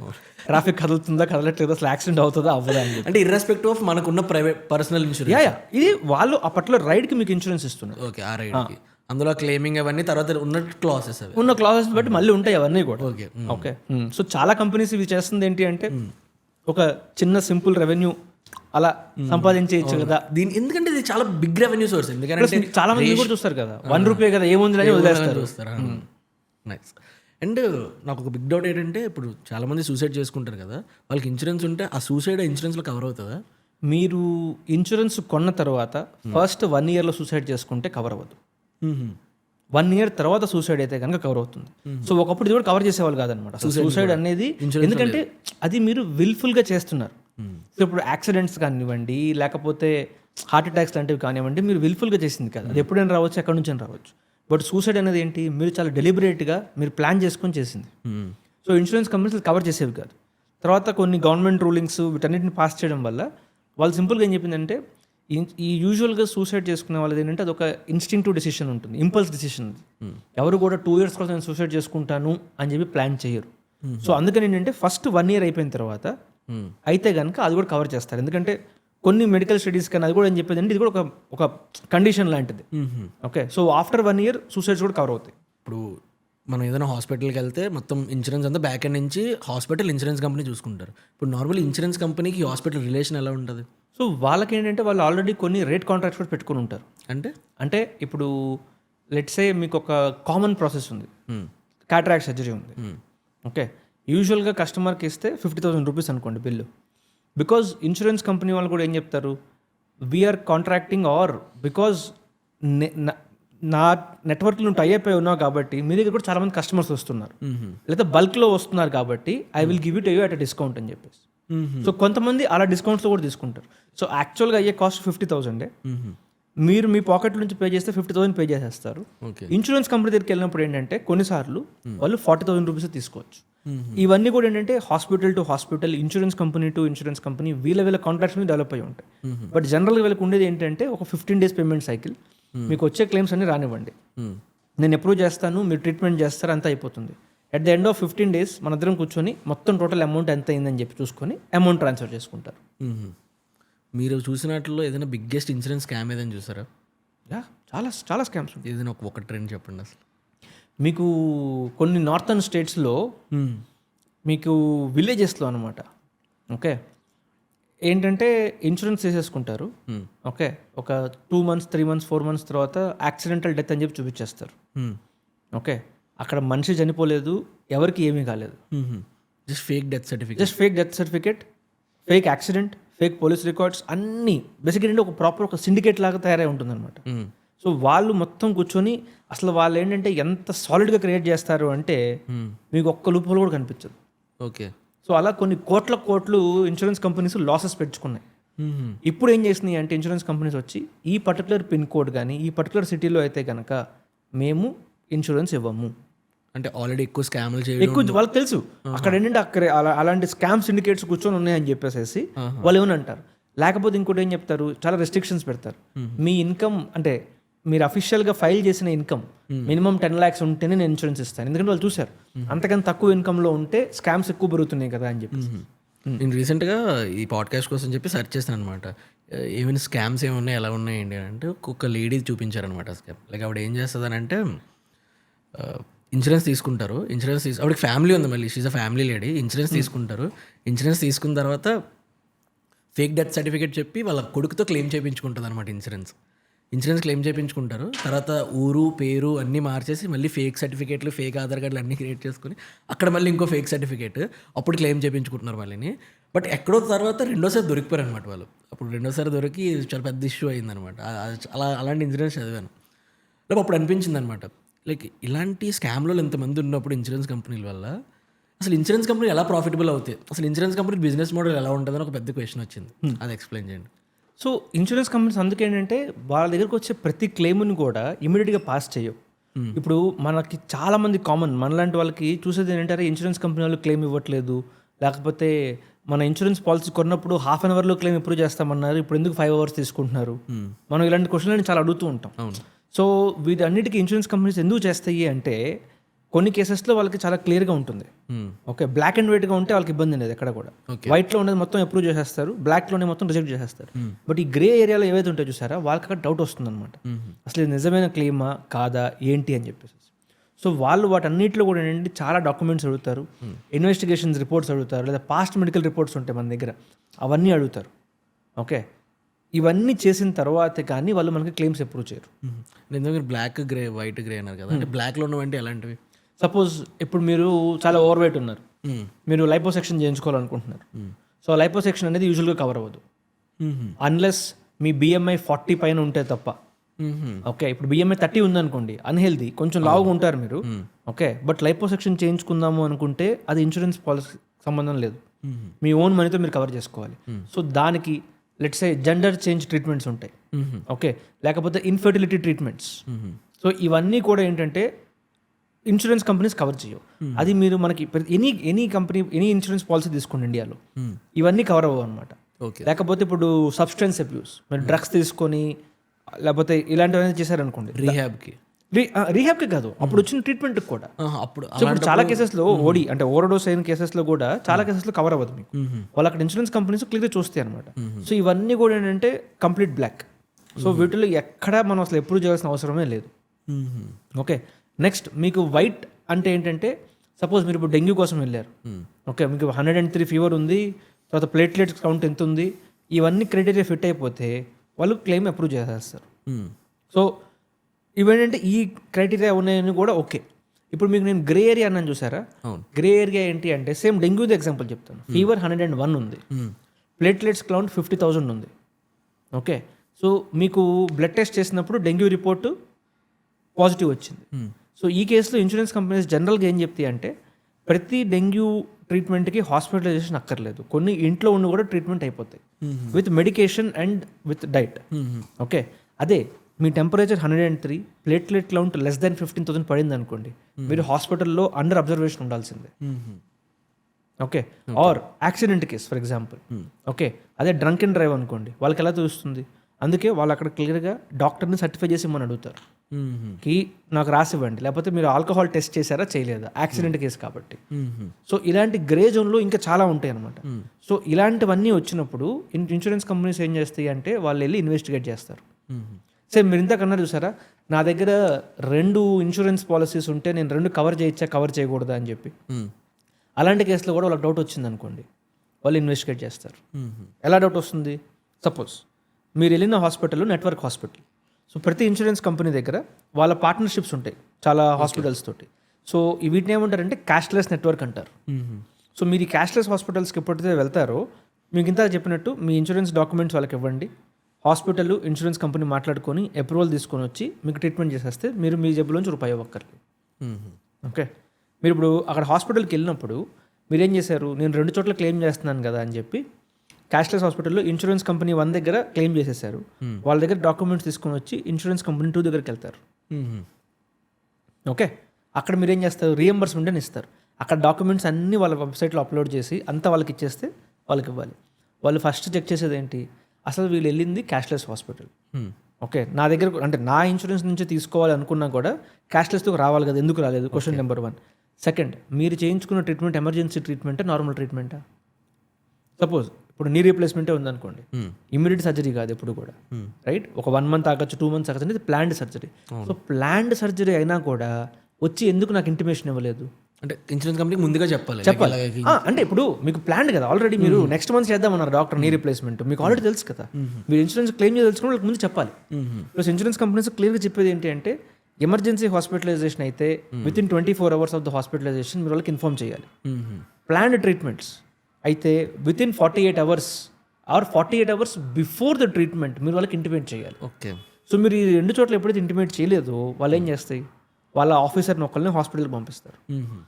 వాళ్ళు చెక్ చేసుకుంటారు మీరంతా కూడా చేశారా చేయలేదా ఏంటి, ఆల్రెడీ వేరే దగ్గర క్లెయిమ్ చేశారా. వాళ్ళకి ఎప్పుడైతే డౌట్ వచ్చిందో వాళ్ళు మీ క్లెయిమ్ రిజెక్ట్ చేయడమే కాదు, మీ ఇన్సూరెన్స్ పాలసీని కూడా క్యాన్సిల్ చేసే ఛాన్సెస్ ఉంటాయి. మీరు ఆల్రెడీ పాలసీ కంప్లీట్ క్యాన్సిల్ చేస్తారు, రూపాయి కూడా వెనక్కి ఇవ్వరు. అంటే ఫ్రాడ్స్ జరుగుతున్నాయి అని అనిపిస్తే కనుక వాళ్ళు కంప్లీట్ క్యాన్సిల్ చేసేస్తారు. తర్వాత ఈ హాస్పిటల్స్ కూడా ఇలా చేస్తున్న డౌట్ వచ్చింది అనుకోండి, హాస్పిటల్స్ ఏం చేస్తారంటే వాళ్ళు బ్లాక్ లిస్ట్ చేసేస్తారు. ఇంకా దానికి ఇంకా ఇంకా ఏ ఇన్సూరెన్స్ రిలేటెడ్ ఏం లేదు, మీకు కావాలంటే మీరు వెళ్ళండి ట్రీట్మెంట్ చేయించుకోండి, మీ ఓన్ డబ్బులు కట్టుకోండి, మా ఇన్సూరెన్స్ కంపెనీ తరపు నుంచి 1 రూపీ కూడా వాళ్ళకి ఇవ్వం. సో ఇన్సూరెన్స్ కంపెనీస్ ఎంతసేపటికి ఏంటంటే ఇలాంటివన్నీ చూసుకుంటూ ఉంటాయి. లేకపోతే ఎందుకంటే మీరు అన్నట్టు చాలా మంది ఫ్రాడ్స్టర్స్ ఉన్నారు. ఓకే, సో ఈ 2 చెక్స్ తర్వాత మీకు చాలా సింపుల్గా జరిగే ఫ్రాడ్ ఏంటి అంటే చాలామంది మనకి ఆఫ్లైన్ ఇన్సూరెన్స్ ఏజెంట్స్ కానీ అంటే జనరల్గా మనం చూసింది అక్కడ. ఓకే, వాళ్ళు ఏం చెప్తారు, మీరు డిస్క్లోజ్ చేశారు నాకు డయాబెటీస్ ఉంది, నేను రోజు షుగర్ ట్యాబ్లెట్ తీసుకుంటానని చెప్పి. వాళ్ళకి తెలుసు ఏంటిది, డయాబెటీస్ ఉంటే ఈ పర్టికులర్ పాలసీ వాళ్ళు ఇవ్వరు. ఓకే, సో మీరు ఇప్పుడు నేను పాలసీ మీకు అమ్మలేకపోతే నాకు జీతం రాదు. సో నేనేం చెప్తాను, పర్లేదండి షుగర్ ఉంది అందరికి ఉంటుంది కదా ఈ మధ్య, డిస్క్లోజ్ చేయక్కర్లేదు, రాయకుండా పర్లేదు, అమ్మడానికి ఏదైనా చెప్తాడు. రేపు క్లెయిమ్ వచ్చినప్పుడు నేను ఉంటాను కదా మీకు ఎందుకు భయం అంటాడు. ఓకే, మీరేంటి ఓకే నాకు తెలిసినాడు కదా మా ఇంటి పక్కన ఆయన నేను అమ్ముతానని చెప్పేసి మీరు డిస్క్లోజ్ చేయకుండా ఇచ్చేస్తారు.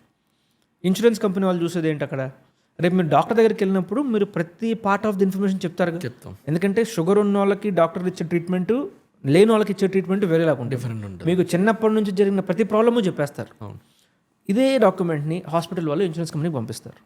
వాళ్ళు చూస్తారు మీరు పాలసీ కొన్నప్పుడేమో మొత్తం ఫుల్లీ హెల్దీ అని రాశారు, ఇవాళేమో షుగర్ ఉంది బీపీ ఉంది అని చెప్తున్నారు, సో మీరు కావాలని చెప్పేసి నాకు ఇన్ఫర్మేషన్ డిస్క్లోజ్ చేయలేదు అని చెప్పేసి ఇచ్చేస్తారు. సో వాళ్ళు అక్కడ క్లెయిమ్ రిజెక్ట్ చేసేస్తారు. సో అన్నిటికన్నా జనాలు కూడా మనం చేసే పెద్ద మిస్టేక్ ఏంటి అంటే ఏముందో ఇన్సూరెన్స్ కంపెనీ వాళ్ళకి ఎలా తెలుస్తుంది అనుకుంటారు. వాళ్ళు 20 years నుంచి ఇదే పని చేస్తున్నారు, వాళ్ళకి ఏ ప్రాబ్లము దేని నుంచి వస్తుంది ఎక్కడి నుంచి వస్తుందో అన్నీ తెలుసు. ప్రీవియస్ డేటా కూడా ఉంటుంది, లైక్ ఈ ప్రీవియస్ డేటా ఉండొచ్చు ఉండకపోవచ్చు, అంటే వేరే కస్టమర్స్ డేటా ఉంటుంది. ఓకే, అంటే లైక్ ఈ కేసులో ఎలా జరిగింది ఈ కేసులో ఎలా జరిగింది, ఇప్పుడు కేసులో డిఫరెన్స్ ఏదైనా వస్తే కొంచెం ఆబ్జెక్టిఫై చేసి చూస్తారు. ఓకే, నేను అడిగింది ఏంటంటే లైక్ ఈ ఇన్సూరెన్స్ కంపెనీస్ ఎలా ప్రాఫిటబుల్ అవుతాయి అసలు? ఇన్సూరెన్స్ కంపెనీస్ అంటే లైక్ అందరికి ఇలాగ ట్రీట్మెంట్ చేస్తూ ఉంటే ఇన్సూరెన్స్ కంపెనీస్ అసలు ఎలా ప్రాఫిట్లోకి వెళ్తాయి? సో మనకి ఇన్సూరెన్స్ కంపెనీస్ వర్క్ చేసేది ఎట్లాగో అంటే అసలు రిస్క్ పూలింగ్ అంటాం అనమాట. ఓకే, సో ఇప్పుడు let's say there is a 1% chance మీకు డెంగ్యూ రావచ్చు. అంటే చాలా ఓవర్ సింప్లిఫై చేసి చెప్తున్నాను. ఓకే, సో ప్రతిసారి డెంగ్యూ ట్రీట్మెంట్కి 1 lakh rupees ఖర్చు అవుతుంది అనుకోండి. ఓకే, సో ఇప్పుడు మనము నాకు 1% ఛాన్స్ ఉంది కాబట్టి నా దగ్గర 1 lakh రూపీస్ ఇమీడియట్గా లేవు. ఓకే, బట్ నా దగ్గర 1000 రూపీస్ ఉన్నాయి స్పెండ్ చేయడానికి. సో నాలాంటి వాళ్ళని ఒక 100 మెంబర్స్ని నేను పూల్ చేసుకొని మనందరం కలిసి చెప్పింది ఏంటంటే మన దగ్గర హుండీ ఉంది, అందులో 1000 రూపీస్ అందరం పెట్టేద్దాము. మన 100 మెంబర్స్లో ఒకరికి రావచ్చు డెంగ్యూ. సో ఎప్పుడైతే ఎవరికైతే వస్తుందో వాళ్ళకి మనం ఆ మనీ యూజ్ చేసుకోవచ్చు. సో ఈ రిస్క్ పూలింగ్ అనే దగ్గర నుంచి మనకు అసలు ఇన్సూరెన్స్ స్టార్ట్ అయింది. ఓకే, ఇప్పుడు 100 మెంబర్స్కి అయితే ఇట్లా, అదే 10,000 మందికి చేయాలనుకోండి, ఎవరు చేస్తారు? అదంతా ఇన్సూరెన్స్ కంపెనీ చేస్తుంది. సో ఇన్సూరెన్స్ కంపెనీ ప్రాఫిట్ సంపాదించేది ఎట్లాగూ అంటే వాళ్ళు ఇచ్చే ప్రతి పాలసీ దగ్గర కూడా హెల్దీ కస్టమర్స్కి ఇస్తున్నామా లేదా అన్నది ఒక చెక్ పెట్టుకుంటాయి. సేమ్ ఇప్పుడు ఇదే 100 రూపీస్, అది 100 మెంబర్స్ బదులు నేను 110 మెంబర్స్కి ఇచ్చాను అనుకోండి. ఓకే, నాకు మొత్తం పూల్ ఎంత అయింది? 1,10,000 అయింది. ఏదైనా క్లెయిమ్ వస్తే ఎంత అవుతుంది? 1 lakh రూపీస్ అవుతుంది. సో ఆ మిగిలిన 10,000 రూపీస్ ఏదైతే ఉంటుందో అది insurance company profits. Let's say దానిలో కూడా 5,000 రూపీస్ ఈ లాజిస్టిక్స్ అంతా చూసుకోవడానికి అవసరమైంది అనుకోండి. సో ఆ మిగిలిన 5,000 రూపీస్ వాళ్ళ ప్రాఫిట్. ఓకే, అదే దీంట్లోనే ఎవరన్నా మీరు ఇంత కన్నట్టు ఒక 20,000 రూపీస్ నేను ఎక్స్ట్రా బిల్లు పెట్టేస్తాను అని చెప్పి పెట్టారనుకోండి, అప్పుడు బిల్ అమౌంట్ ఎంత అయింది మీకు? 1,20,000. సో ఇన్సూరెన్స్ కంపెనీకి 10,000 రూపీస్ లాస్. ఇలాంటి కేసెస్లో ఏం చేస్తారంటే, ఇలాంటి కోవిడ్ అప్పుడు ఇలాగే జరిగింది. అంటే ఫ్రాడ్ డాక్యుమెంట్స్ వల్ల కాదు, మీరు అనుకుంది ఏంటి, 100 మెంబర్స్కి ఇన్సూరెన్స్ ఇస్తే ఒక్కళ్ళకే హాస్పిటలైజ్ అవసరం అవుతుందని చెప్పి. అదే కోవిడ్ కేసులో ఏమైంది? అందరికీ అయింది. అంటే 5 మెంబర్స్కి అయింది. సో బిల్లు మొత్తం ఎంత వచ్చింది అక్కడ? 5 lakhs వచ్చింది. ఇన్సూరెన్స్ కంపెనీస్ వాళ్ళ దగ్గర కొన్ని రిజర్వ్స్ ఉంటాయి. ఫస్ట్ ఆ రిజర్వ్స్లో నుంచి తీసుకొని ఇచ్చారు. దాని తర్వాత ఏం చేశారు? ప్రీమియమ్స్ ఇంక్రీజ్ చేశారు. ఓకే ఓకే, సో అంతకుముందు మీరు ఎప్పుడైతే 10,000 రూపీస్ కడుతున్నారో అదే ఇవాళ 12,000 రూపీస్ కడతారు. ఇన్ఫ్యాక్ట్ ఇదే మీకు లైఫ్ ఇన్సూరెన్స్లో అయితే ప్రీమియమ్స్ ఎంత పెరిగిపోయినాయి అంటే, ఓకే, ఎందుకంటే డెత్స్ కూడా చాలా జరిగినాయి మనకి. ఇప్పుడు సేమ్ వాళ్ళు లైఫ్ ఇన్సూరెన్స్ కంపెనీస్ ఇచ్చినప్పుడు కూడా ఇలాగే అనుకుంటారు, 100 మెంబర్స్ పాలసీ తీసుకుంటే ఒక మనిషి చనిపోతాడు లెట్సే, సో ఇద్దామని చెప్పి. కాకపోతే 5 మెంబర్స్ చనిపోయారు కాబట్టి వాళ్ళు 5 lakhs ఇవ్వాల్సి వచ్చింది. వాళ్ళ తర్వాత ప్రీమియమ్స్ ఏం చేశారు? 10,000 నుంచి డైరెక్ట్ 15,000 చేస్తారు. ఓకే, మీకు లైఫ్ ఇన్సూరెన్స్లో ఒక అడ్వాంటేజ్ ఏంటి అంటే, మీరు ఏ రోజైతే పాలసీ కొన్నారో ఈ పాలసీ కొన్న రోజు ఏదైతే ప్రీమియం పే చేస్తారో అదే ప్రీమియం మీరు లైఫ్ లాంగ్ పే చేస్తారు. సో ఎవరైతే సేమ్ ఇప్పుడు ప్రీ కోవిడ్ మా ఫ్రెండ్ ఒక అతను ఇన్సూరెన్స్ తీసుకున్నాడు, సేమ్ ఏజ్, ఒక 2 crore రూపీస్కి టర్మ్ ఇన్సూరెన్స్ కవర్ తీసుకున్నాడు. సో తనకి ఆల్మోస్ట్ ఒక 15,000 రూపీస్ పర్ ఇయర్లో వచ్చేసింది. ఓకే, సో నేను ఎప్పుడే కాలేజ్ నుంచి గ్రాడ్యుయేట్ అయ్యాను, నా దగ్గర ఇన్కమ్ ఏం లేదు తీసుకోవాలన్నా కూడా. సో నేను పోస్ట్ కోవిడ్ తీసుకున్నాను. ఓకే, 2021లో నేను ఇన్సూరెన్స్ తీసుకున్నాను. Same age, same 2 crores cover, నేను దానికి 22,000 రూపీస్ పే చేశాను. సో ఇప్పుడు లైఫ్ లాంగ్ నేను 22,000 రూపీస్ పే చేయాలి. అదే మా ఫ్రెండ్ 15,000 రూపీసే పే చేస్తున్నాడు life long. Okay, Covid Covid వల్ల, అంటే జస్ట్ ఒక 1.5 year టైం స్పాన్ వల్ల. సో టర్మ్ ఇన్సూరెన్స్లో ఏంటంటే మీరు ఎంత త్వరగా తీసుకుంటే మీకు అంత బెస్ట్. అంటే ఏజ్ ఫాస్ట్గా, ఏజ్ అంటే ఎంత యంగ్గా ఉంటే మీకు ప్రీమియం అంత తక్కువ ఉంటుంది. సో ఇప్పుడు ఒక 25-year-old తీసుకుంటున్నాడు అనుకోండి, ప్రీమియం 10,000 ఉంటే అదే పాలసీ 30-year-old తీసుకుంటే కనుక మీకు ప్రీమియం ఆల్మోస్ట్ 50-60% ఎక్స్ట్రా ఉంటుంది.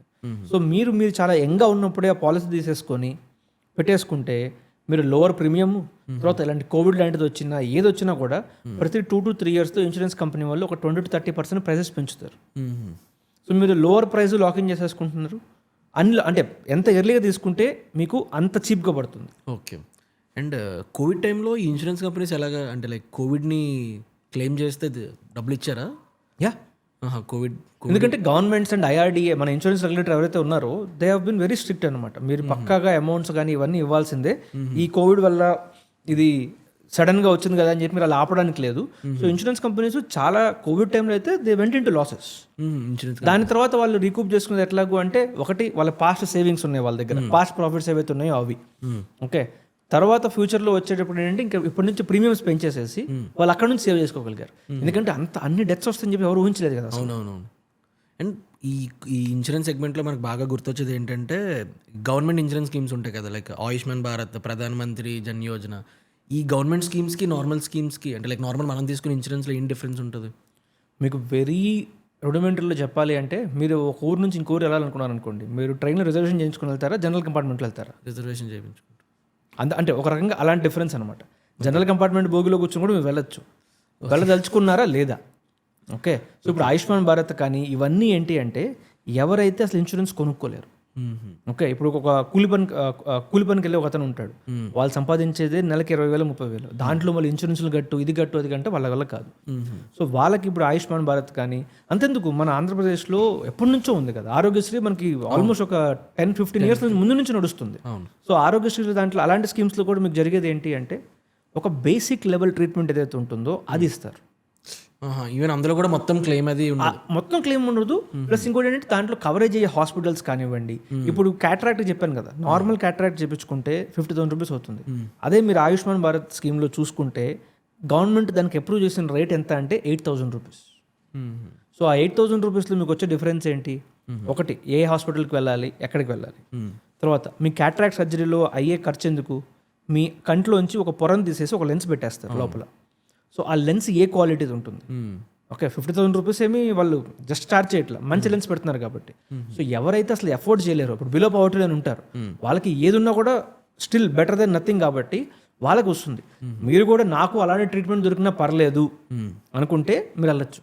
సేమ్ హార్ట్ సర్జరీ అయిన తర్వాత జనరల్ వార్డులో ఒకటే రూమ్లో 25 మంది ఉంటారు మొత్తం. మనకు సేమ్ గవర్నమెంట్ హాస్పిటల్స్ ఎలా ఉంటుందో అలాంటి ట్రీట్మెంట్ కావాలా, మీకు సపరేట్గా మీ ఒక రూమ్ వరకు మీకు ఉండి కావాలా అనుకుంటున్నారా అన్న దాన్ని బట్టి డిఫరెన్స్ మీకు. అదేంటంటే ఆయుష్మాన్ భారత్, ఆరోగ్యశ్రీ ఇవన్నీ ఏంటంటే అసలు డబ్బులు లేక పేదవాళ్ళ కోసం తయారు చేసినాయి. మీరు వెళ్ళి తీసుకోవచ్చు ఎలిజిబిలిటీ ఉంటే. బట్ జనరల్గా మీరు ఆల్రెడీ ఒక ఇంత అమౌంట్ సంపాదిస్తున్నప్పుడు మీరు అలా ప్రిఫర్ చేయరు వాటికి అక్కడ వెళ్ళడానికి. ప్లస్ వాటిలో చాలా విషయాలు కవర్ కూడా అవ్వవు మీకు. ఇప్పుడు normally insurance companies normal users దగ్గర ఎలాంటి థింగ్స్ని హైడ్ చేస్తాయి, అలాంటివి ఏమైనా ఉన్నాయా? ఇన్సూరెన్స్ కంపెనీస్ హైడ్ చేయడమా? సో కొన్ని ఇన్సూరెన్స్ కంపెనీస్ చేస్తూ ఉంటాయి. లైక్ ఎలాంటి థింగ్స్ హైడ్ చేస్తుంటాయి? హైడ్ చేయడం కాదు, క్లెయిమ్ ఇవ్వనంటే బేసిక్గా. ఇప్పుడు ఏదైతే గ్రే జోన్లో ఉంటుందో నేనే చేసేస్తాను, తర్వాత రమ్మంటాను. ఓకే, సో మీకేం నాలెడ్జ్ లేదు అది గ్రే జోన్లో ఉండాలా, అది వైట్ జోన్లో ఉండాలా అని చెప్పేసి. ఎందుకంటే మీ first insurance claim. Okay okay, అదే మీ దగ్గర ఎప్పుడైనా ఒక ప్రాపర్ మీకు ఒక ఏజెంట్ ఉన్నారనుకోండి, అంటే ఎవరైతే మీ తరపున వాళ్ళ దగ్గర అడ్వైజరీ కానివ్వండి, లేక మీ తరపున వాదిస్తారని చెప్పేసి. ఓకే, సో అలాంటి కేసెస్లో మీకు ఇన్సూరెన్స్ కంపెనీస్ మిమ్మల్ని పిచ్చోళ్ళని చేయలేవు. లేకపోతే చాలా కంపెనీస్ చేస్తూ ఉంటాయి. మనకి ఎంతసేపటికి ఏంటంటే ఇది లేదు అది లేదు అని చెప్పేసి మీరేం ఆర్గ్యూ చేయలేరు, ఎందుకంటే మీకు తెలియని కూడా తెలియదు అసలు. ప్లస్ ప్రతి ఇన్సూరెన్స్ పాలసీ డాక్యుమెంట్ ఎంత ఉంటుంది? 30 to 40 pages legal document. And మనం ఎప్పుడు టర్మ్స్ అండ్ కండిషన్స్ చదవం, అది చదివినా మనకు అర్థం కావు. ఓకే ఓకే, మేము స్టార్ట్ చేసినప్పుడు కూడా మాకు ఆల్మోస్ట్ ఒక 5 to 6 months పట్టింది ఇండియాలో ఉన్న ప్రతి ఇన్సూరెన్స్ పాలసీ డాక్యుమెంట్ చదివి అసలు ఏమి కవర్ చేస్తున్నారు, ఏమి కవర్ చేయట్లేదు. ఎందుకంటే ప్రతిదీ 40 పేజ్ డాక్యుమెంట్, పెద్ద పెద్ద లాయర్స్ కూర్చొని రాసిన డాక్యుమెంట్స్ అవన్నీ కూడా. ఓకే, మనమేమో ఫస్ట్ టైం ఓపెన్ చేస్తాం, మనకి ఎలా అర్థమవుతాయి అవన్నీ కూడా. అదే మీ దగ్గర నాలెడ్జ్ ఉండి మీరు ఫైట్ చేయగలుగుతాను అనుకుంటే మీరు వెళ్ళి ఫైట్ చేయొచ్చు. ఇన్సూరెన్స్ కంపెనీస్ ఆ గ్రే జోన్లో ఉన్నాయి కూడా ఇస్తాయి మీకు. సో నేను చెప్పేది ఏంటంటే మీకు బెస్ట్ ఆప్షన్ ఏంటి అంటే మీరు ఇన్సూరెన్స్ ఎక్కడి నుంచి తీసుకోవాలి అంటే ఒక పర్టికులర్ ఏజెంట్ దగ్గర నుంచి కానీ ఒక పర్టికులర్ కంపెనీ దగ్గర నుంచి కానీ తీసుకోండి. ఎవరికైతే ఆ ఏరియాలో ఎక్స్పర్టీస్ ఉందో, రేపు మీ తరపున వాళ్ళు వెళ్ళి క్లెయిమ్ కోసం నేను ఫైట్ చేయగలుగుతాను అని అనుకుంటే అప్పుడు ఇస్తారు. ఓకే ఓకే, సో ఇప్పుడు మా దగ్గర రీసెంట్గా ఒక క్లెయిమ్ జరిగింది. మీరు షోల్డర్ అన్నారు కదా, సేమ్ బైక్ యాక్సిడెంట్ అయితే షోల్డర్ డిస్లోకేట్ అయింది. సో దానికి సర్జరీ ఇమీడియట్గా చేయాలన్నారు కదా అని చెప్పేసి so one of our customers హాస్పిటల్కి వెళ్ళాడు అనమాట. సో తనకి అక్కడ ఇమీడియట్గా వాళ్ళ కార్పొరేట్ కవర్ ఉంది కదా అని చెప్పి ఫస్ట్ కార్పొరేట్ కవర్తో చేంజ్ చేసుకున్నాడు. ఓకే, సో 5 lakh రూపీస్ ఇచ్చాడు, చేసేసుకున్నాడు, అయిపోయింది. ఇన్సూరెన్స్లో మీకు ఏంటంటే ప్రీ అండ్ పోస్ట్ హాస్పిటలైజేషన్ అని ఉంటాయి. సపోజ్ ఏదైనా సర్జరీస్ ఇలాంటివి జరిగినప్పుడు మీకు ఫిజియోథెరపీ చేయాలని చెప్తారు డాక్టర్స్. సో అది కూడా ఎక్స్పెన్సివ్గా ఉంటుంది. ఒక 25 సెషన్స్ చేయాలి అంటే per session 1,000 rupees 2,000 rupees, so మొత్తం మీకు 50,000 రూపీస్ అవుతుంది. సో ఇలాంటి విషయాలు కూడా మీరు క్లెయిమ్ చేసుకోవచ్చు. లేకపోతే ఒక 3 months మెడిసిన్స్ వాడాలి మీరు, సో ఆ మెడికేషన్కి సంబంధించిన కాస్ట్లు కూడా మీరు కవర్ చేసుకోవచ్చు. సో ఈ కస్టమర్ ఏం చేశాడు, సరే నా రెగ్యులర్ క్లెయిమ్ నేను కార్పొరేట్ కవర్ నుంచి తీసుకున్నాను కదా, ఈ పోస్ట్ హాస్పిటలైజేషన్ క్లెయిమ్ ఏదైతే ఉంటుందో అది నా ఇన్సూరెన్స్ కంపెనీ దగ్గర నుంచి తీసుకుంటాను అని చెప్పి అప్లై చేశాడు. ఇన్సూరెన్స్ కంపెనీ వాళ్ళు రిజెక్ట్ చేశారు. ఎందుకు అంటే పోస్ట్ హాస్పిటలైజేషన్ క్లెయిమ్ అనేది మేము యాక్చువల్ హాస్పిటలైజేషన్ క్లెయిమ్ ఉంటేనే మేము ఇవ్వగలుగుతాము. మీరు మా దగ్గరకు వచ్చి రెగ్యులర్ హాస్పిటలైజేషన్ క్లెయిమ్ ఫైల్ చేయలేదుగా. అంటే మీరు ప్రీ తీసుకుంటేనే పోస్ట్ కూడా ఇస్తారు? ప్రీ కాదు, ఓకే, యాక్చువల్ హాస్పిటలైజేషన్ తీసుకుంటేనే అప్పుడే ప్రీ కానీ పోస్ట్ కానీ ఇస్తారు. మొత్తం పోస్ట్ హాస్పిటలైజేషన్ తీసుకుంటానంటే ఏమని అంటారు. సో అప్పుడేంటి, అప్పుడు మేమేం చేసాం, తన దగ్గర ఉన్న ఇన్సూరెన్స్ డాక్యుమెంట్స్, తన హాస్పిటలైజేషన్ ఉన్న డాక్యుమెంట్స్ మొత్తం తెప్పించాం. దాంట్లో మేము చూసింది ఏంటంటే ఇది కార్పొరేట్ ఇన్సూరెన్స్ కాబట్టి వాళ్ళన్నీ కవర్ చేయాలి. ఓకే. ఒక 25,000-30,000 రూపీస్ వాళ్ళు కవర్ చేయకుండా ఉంచారు. ఓకే, సో మేము అప్పుడేంటి ఆ 25,000-30,000 రూపీస్ క్లెయిమ్ కోసం ఫైల్ చేస్తున్నామని చెప్పి ఫైల్ చేపించి అప్పుడు వాళ్ళకి యాక్చువల్ హాస్పిటలైజేషన్ క్లెయిమ్ రిజిస్టర్ అయింది వాళ్ళ సిస్టంలో. వాళ్ళు చెప్పేది ఏంటంటే పోస్ట్ హాస్పిటలైజేషన్ క్లెయిమ్ని ఇండిపెండెంట్గా మేము ఫైల్ చేయలేము, ఏదైనా హాస్పిటలైజేషన్ ఉంటే దానికి ట్యాగ్ చేస్తారు, అంటే ఇది కూడా దానికి సంబంధించింది అని చెప్పేసి. ఇది ఒకటి సెపరేట్ అంటే కొంచెం టాస్క్. సో మేమేం చేసాము, వాళ్ళ యాక్చువల్ హాస్పిటలైజేషన్లో వాళ్ళ కార్పొరేట్ ఇన్సూరెన్స్ ఏదైతే కవర్ చేయలేదో ఆ అమౌంట్ మొత్తం క్లెయిమ్ చేస్తున్నాము అని చెప్పి మేము ఫైల్ చేపించి రెగ్యులర్ హాస్పిటలైజేషన్ క్లెయిమ్ ఒకటి పెట్టాము ముందు. దాని తర్వాత ఈ పోస్ట్ హాస్పిటలైజేషన్ క్లెయిమ్ దానికి అటాచ్ చేపించి అప్పుడు చేపించాం. అదే ఒక రెగ్యులర్ కస్టమర్ ఉంటే మీ అంతటి మీకు అర్థమయ్యేది కదా అసలు ఎలా చేయాలి ఏం చేయాలి అని చెప్పేసి. ఎందుకంటే మా దగ్గర థౌజండ్స్ ఆఫ్ క్లెయిమ్స్ వస్తూ ఉంటాయి కాబట్టి మాకు నాలెడ్జ్ ఉంది, ఎక్స్పర్టీస్ ఉంది కాబట్టి థౌసండ్స్ ఆఫ్ సినారియోస్ చూస్తారు కాబట్టి ఏ సినారియోలో ఎట్లా ఇన్సూరెన్స్ కంపెనీతో మాట్లాడితే వాళ్ళు క్లెయిమ్ పక్కాగా ఇస్తారు. ఎందుకంటే ఇన్సూరెన్స్ కంపెనీస్ చాలా సార్లు వాళ్ళు ఇలాగే ఉంటాయి, ఎందుకంటే ఫ్రాడ్స్టర్స్ ఎంతమంది ఉన్నారు కాబట్టి వాళ్ళు ఎక్కువ జాగ్రత్తగానే ఉంటారు. మనకు కావాల్సింది ఏంటంటే వాళ్ళతో వాళ్ళ భాషలో ఎవరు మాట్లాడగలుగుతారు అన్నది మనకి ఇంపార్టెంట్. మనం చూస్తే ఇన్సూరెన్స్ని ఒక బిగ్ హెడ్ఏక్లా చూస్తారు. బికాజ్ ఇనీషియల్గా పేపర్ వర్క్ ఎక్కువ ఉంటుంది, డిలే ఎక్కువ ఉంటుంది, బోల్డ్ కాల్స్. ఒక్కసారి ఇన్సూరెన్స్ వాళ్ళకి కాల్ నెంబర్ వెళ్ళిందని అంటే ఫుల్ స్పామ్ కాల్సే. ఎందుకు ఈ ఇన్సూరెన్స్ అంటే కొంచెం స్టార్టింగ్ ఈ హెడ్ఏక్ అది ఎక్కువ ఎందుకు ఉంటుంది అసలు? ఫస్ట్ రెండు సపరేట్ ప్రాబ్లమ్స్. ఒకటేంటంటే మనకు అసలు ఇండియాలో ఇన్సూరెన్స్ మీద ఉన్న అవేర్నెస్ చాలా తక్కువ. సో అసలు ఇన్సూరెన్స్ కొనుక్కోవాలి అని డిసైడ్ అయ్యి వచ్చే కస్టమర్స్ కానివ్వండి అసలు అంతమంది చాలా తక్కువ మంది ఉన్నారు. సో ఈ ఇన్సూరెన్స్ కంపెనీస్ కానివ్వండి లేకపోతే ఇప్పుడు చాలామంది ఆన్లైన్ మీకు ఇన్సూరెన్స్ వెబ్సైట్స్ ఉంటాయి, మేము హెల్ప్ చేస్తామని చెప్పేసి. వాళ్ళకి ఏంటంటే ఒక్క ఫోన్ నెంబర్ దొరికినా కూడా వాడు చచ్చేంత వరకు వాడిని ఫోన్ చేసి ఇన్సూరెన్స్ కొనేంత వరకు దొబ్బేయడం వాడిని. ఎందుకంటే సింపుల్, ఉన్నది 10 మంది, మీరు అమ్మినా ఏం చేసినా 10 మందిగా చేసుకోవాలి. ఆ మిగిలిన 90 మెంబర్స్ ఎవరైతే ఉన్నారో వాళ్ళకి అసలు ఇంట్రెస్టే లేదు, వాళ్ళకి ఫోన్లు చేసినా వాళ్ళు ఎత్తరు, వాళ్ళ అవసరం లేదు. తెలియని కూడా తెలియదుగా మీకు అది, అంటే దాని నుంచి ఏమొస్తుందని తెలియనప్పుడు వాడు మనం ఎంతైనా అమ్మలేం. అది వీళ్ళు ఎందుకంటే అందుకు ఒకటి ఏంటంటే స్పామింగ్ చేస్తూనే ఉంటారు. ప్లస్ మీకు ఏంటంటే చాలామంది ప్రతి కంపెనీలో కూడా మీకు బ్యాంక్స్కి వెళ్ళినా ఎక్కడికి వెళ్ళినా కూడా టార్గెట్స్ ఉంటాయి మీకు. ఇన్ఫ్యాక్ట్ ఒక 3-4 months back finance minister Nirmala Sitharaman గారు ఒక కామెంట్ చేశారు, banks should focus on there core job and not other things like insurance అని చెప్పి.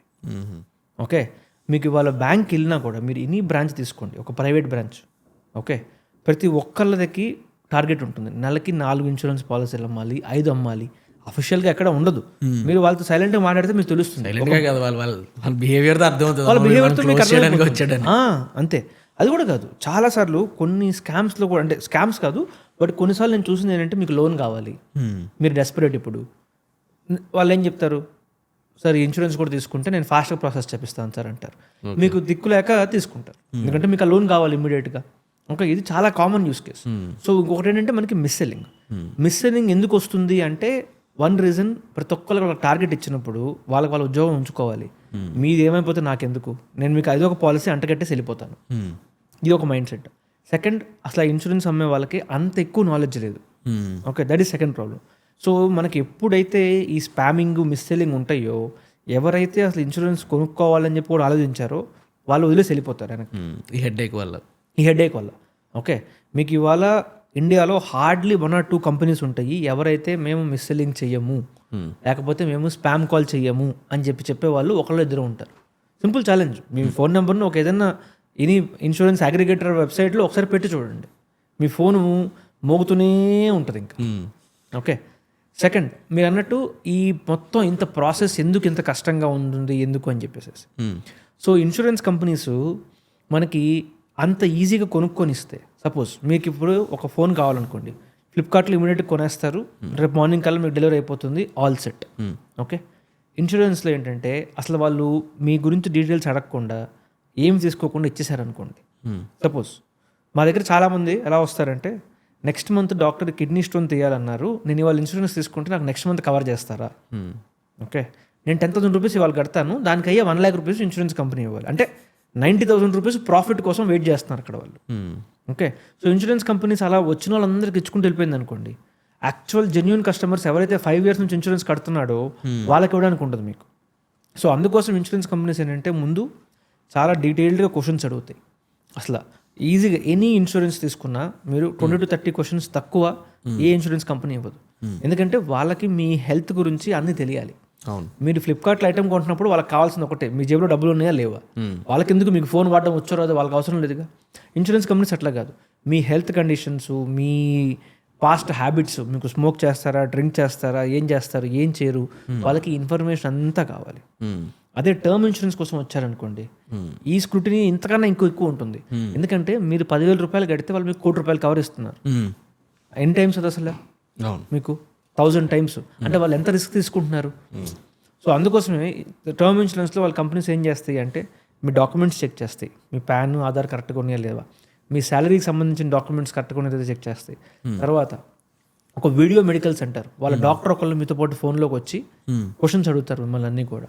ఇవన్నీ అయిన తర్వాత వాళ్ళకి ఇంకా కావాలి అంటే మీ ఇంటికి ఒక మెడికల్ టెక్నీషియన్ పంపించి మీ blood samples, urine samples collect చేసి చెక్ చేస్తారు మీ హెల్త్ అంతా బాగుందా లేదా. వీళ్ళు అవన్నీ కూడా మనకి ఎప్పుడైనా గుర్తుపెట్టుకోండి.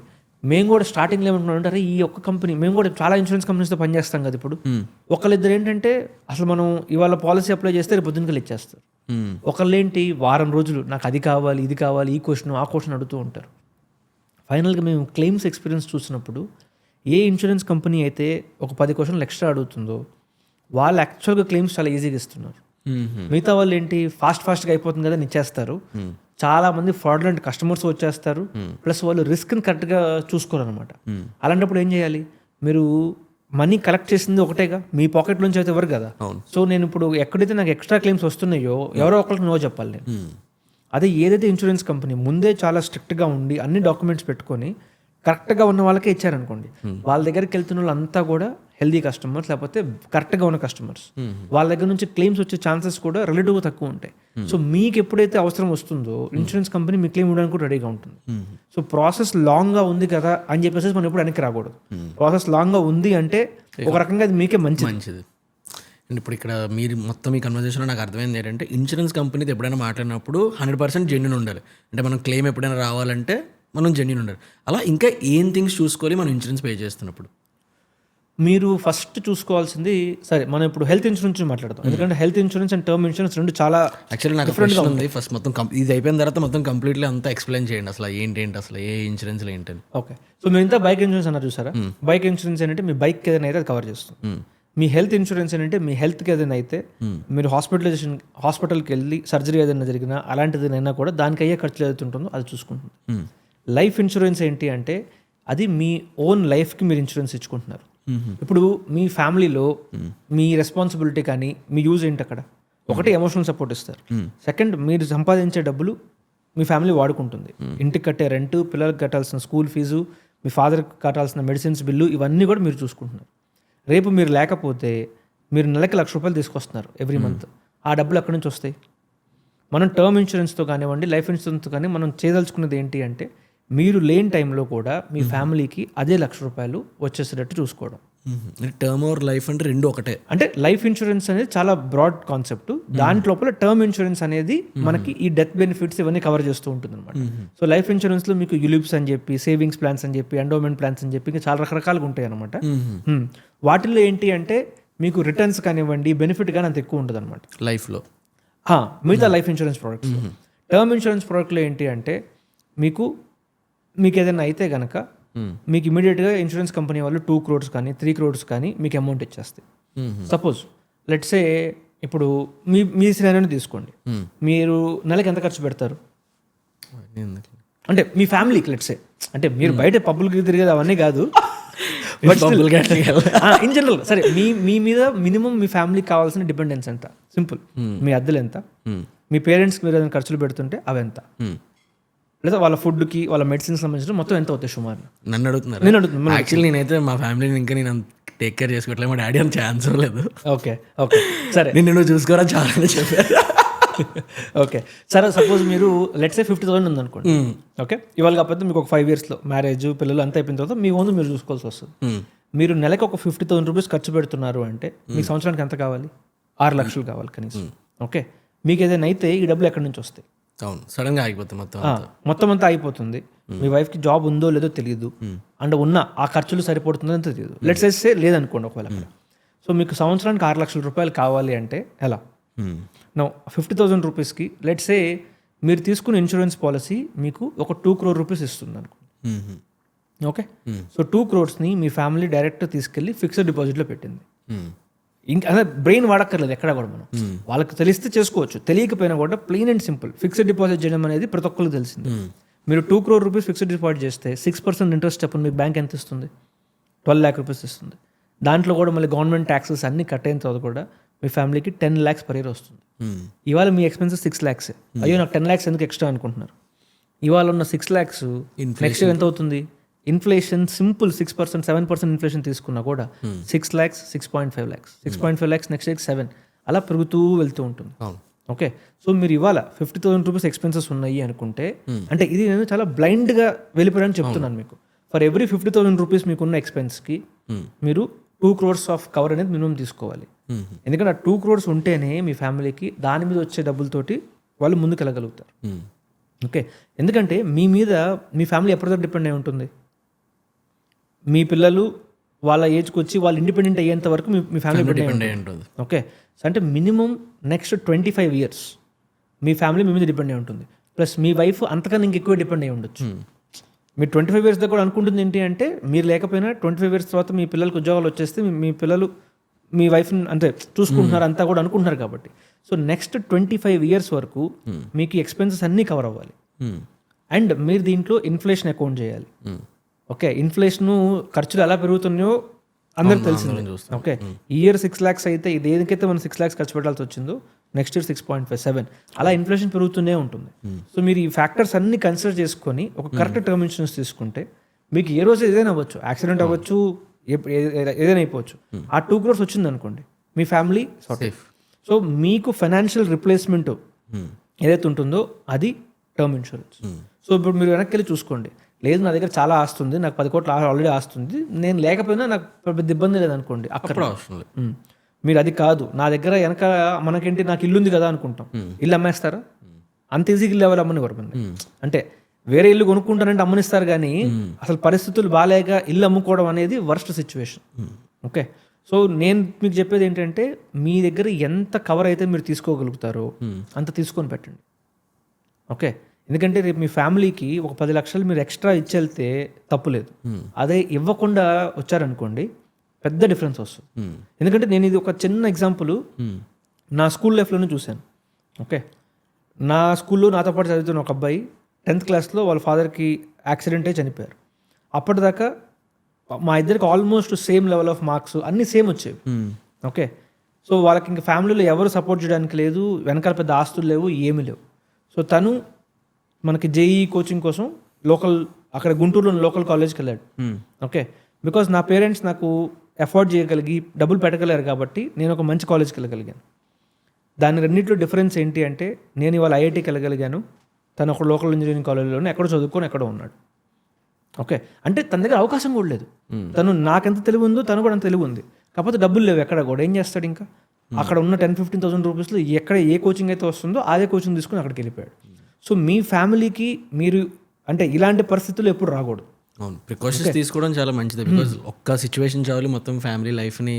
వీళ్ళే కాదు, నేను ఇన్ఫ్యాక్ట్ ఐఏఎంలో పాస్ అయ్యి నెలకి అంటే సంవత్సరానికి 25-30 lakhs శాలరీ సంపాదిస్తున్న వాళ్ళు, ఓకే, మా కాలేజ్ గ్రూప్లో చాలా మెసేజెస్ వస్తూ ఉంటాయి. ఇతను 40 years old ఎక్స్పైర్ అయిపోయాడు, ఫ్యామిలీ దగ్గర ఏం లేవు, మనం ఫండ్ రైజర్ పెడుతున్నాము, ఓకే అందరు డొనేట్ చేయండి అని చెప్పి.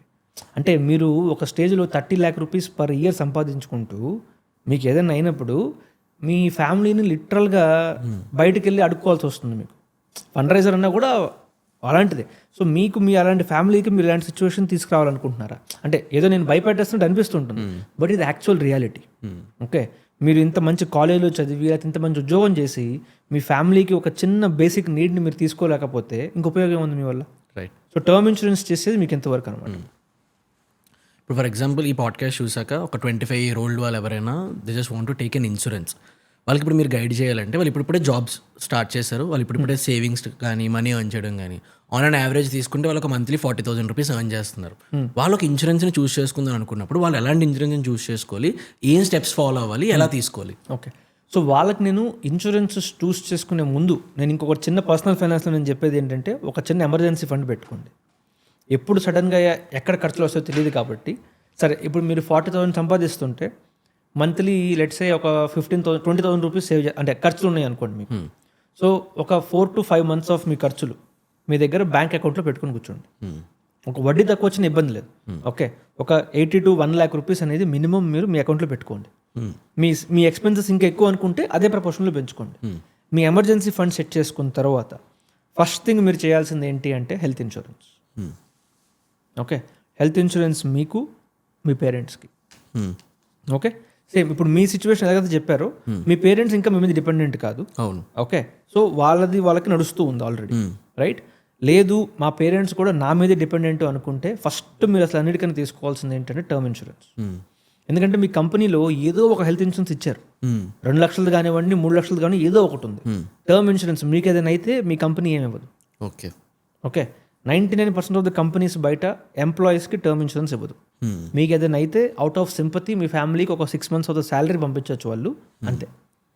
సో మీ మీద మీ పేరెంట్స్ డిపెండ్ అయ్యి ఉన్నారు, మీ వైఫ్ మీ పిల్లలు డిపెండ్ అయ్యి ఉన్నారు అనుకుంటే ఫస్ట్ మీరు తీసుకోవాల్సింది టర్మ్ ఇన్సూరెన్స్. ఓకే, నెక్స్ట్ మీరు చూసుకోవాల్సింది హెల్త్ ఇన్సూరెన్స్.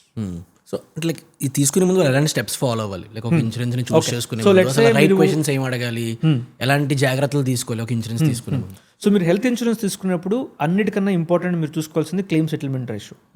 అంటే 100 claims వస్తే ఈ ఇన్సూరెన్స్ కంపెనీ ఎన్ని క్లెయిమ్స్ని పాస్ చేస్తుంది అని. మీకు సింపుల్ ఏంటంటే ఇప్పుడు 98 బెటరా 99 బెటరా అని అనుకుంటున్నాను. 98, 99లో పెద్ద డిఫరెన్స్ ఉండదు. ఓకే, ప్లస్ ఈ నెంబర్స్ కూడా ఏంటి ప్రతి ఇయర్ ఫ్లక్చుయేట్ అవుతూ ఉంటాయి. సో ఎనీ కంపెనీ మీకు 90-92% కన్నా ఎక్కువ ఉంది అంటే that is good enough.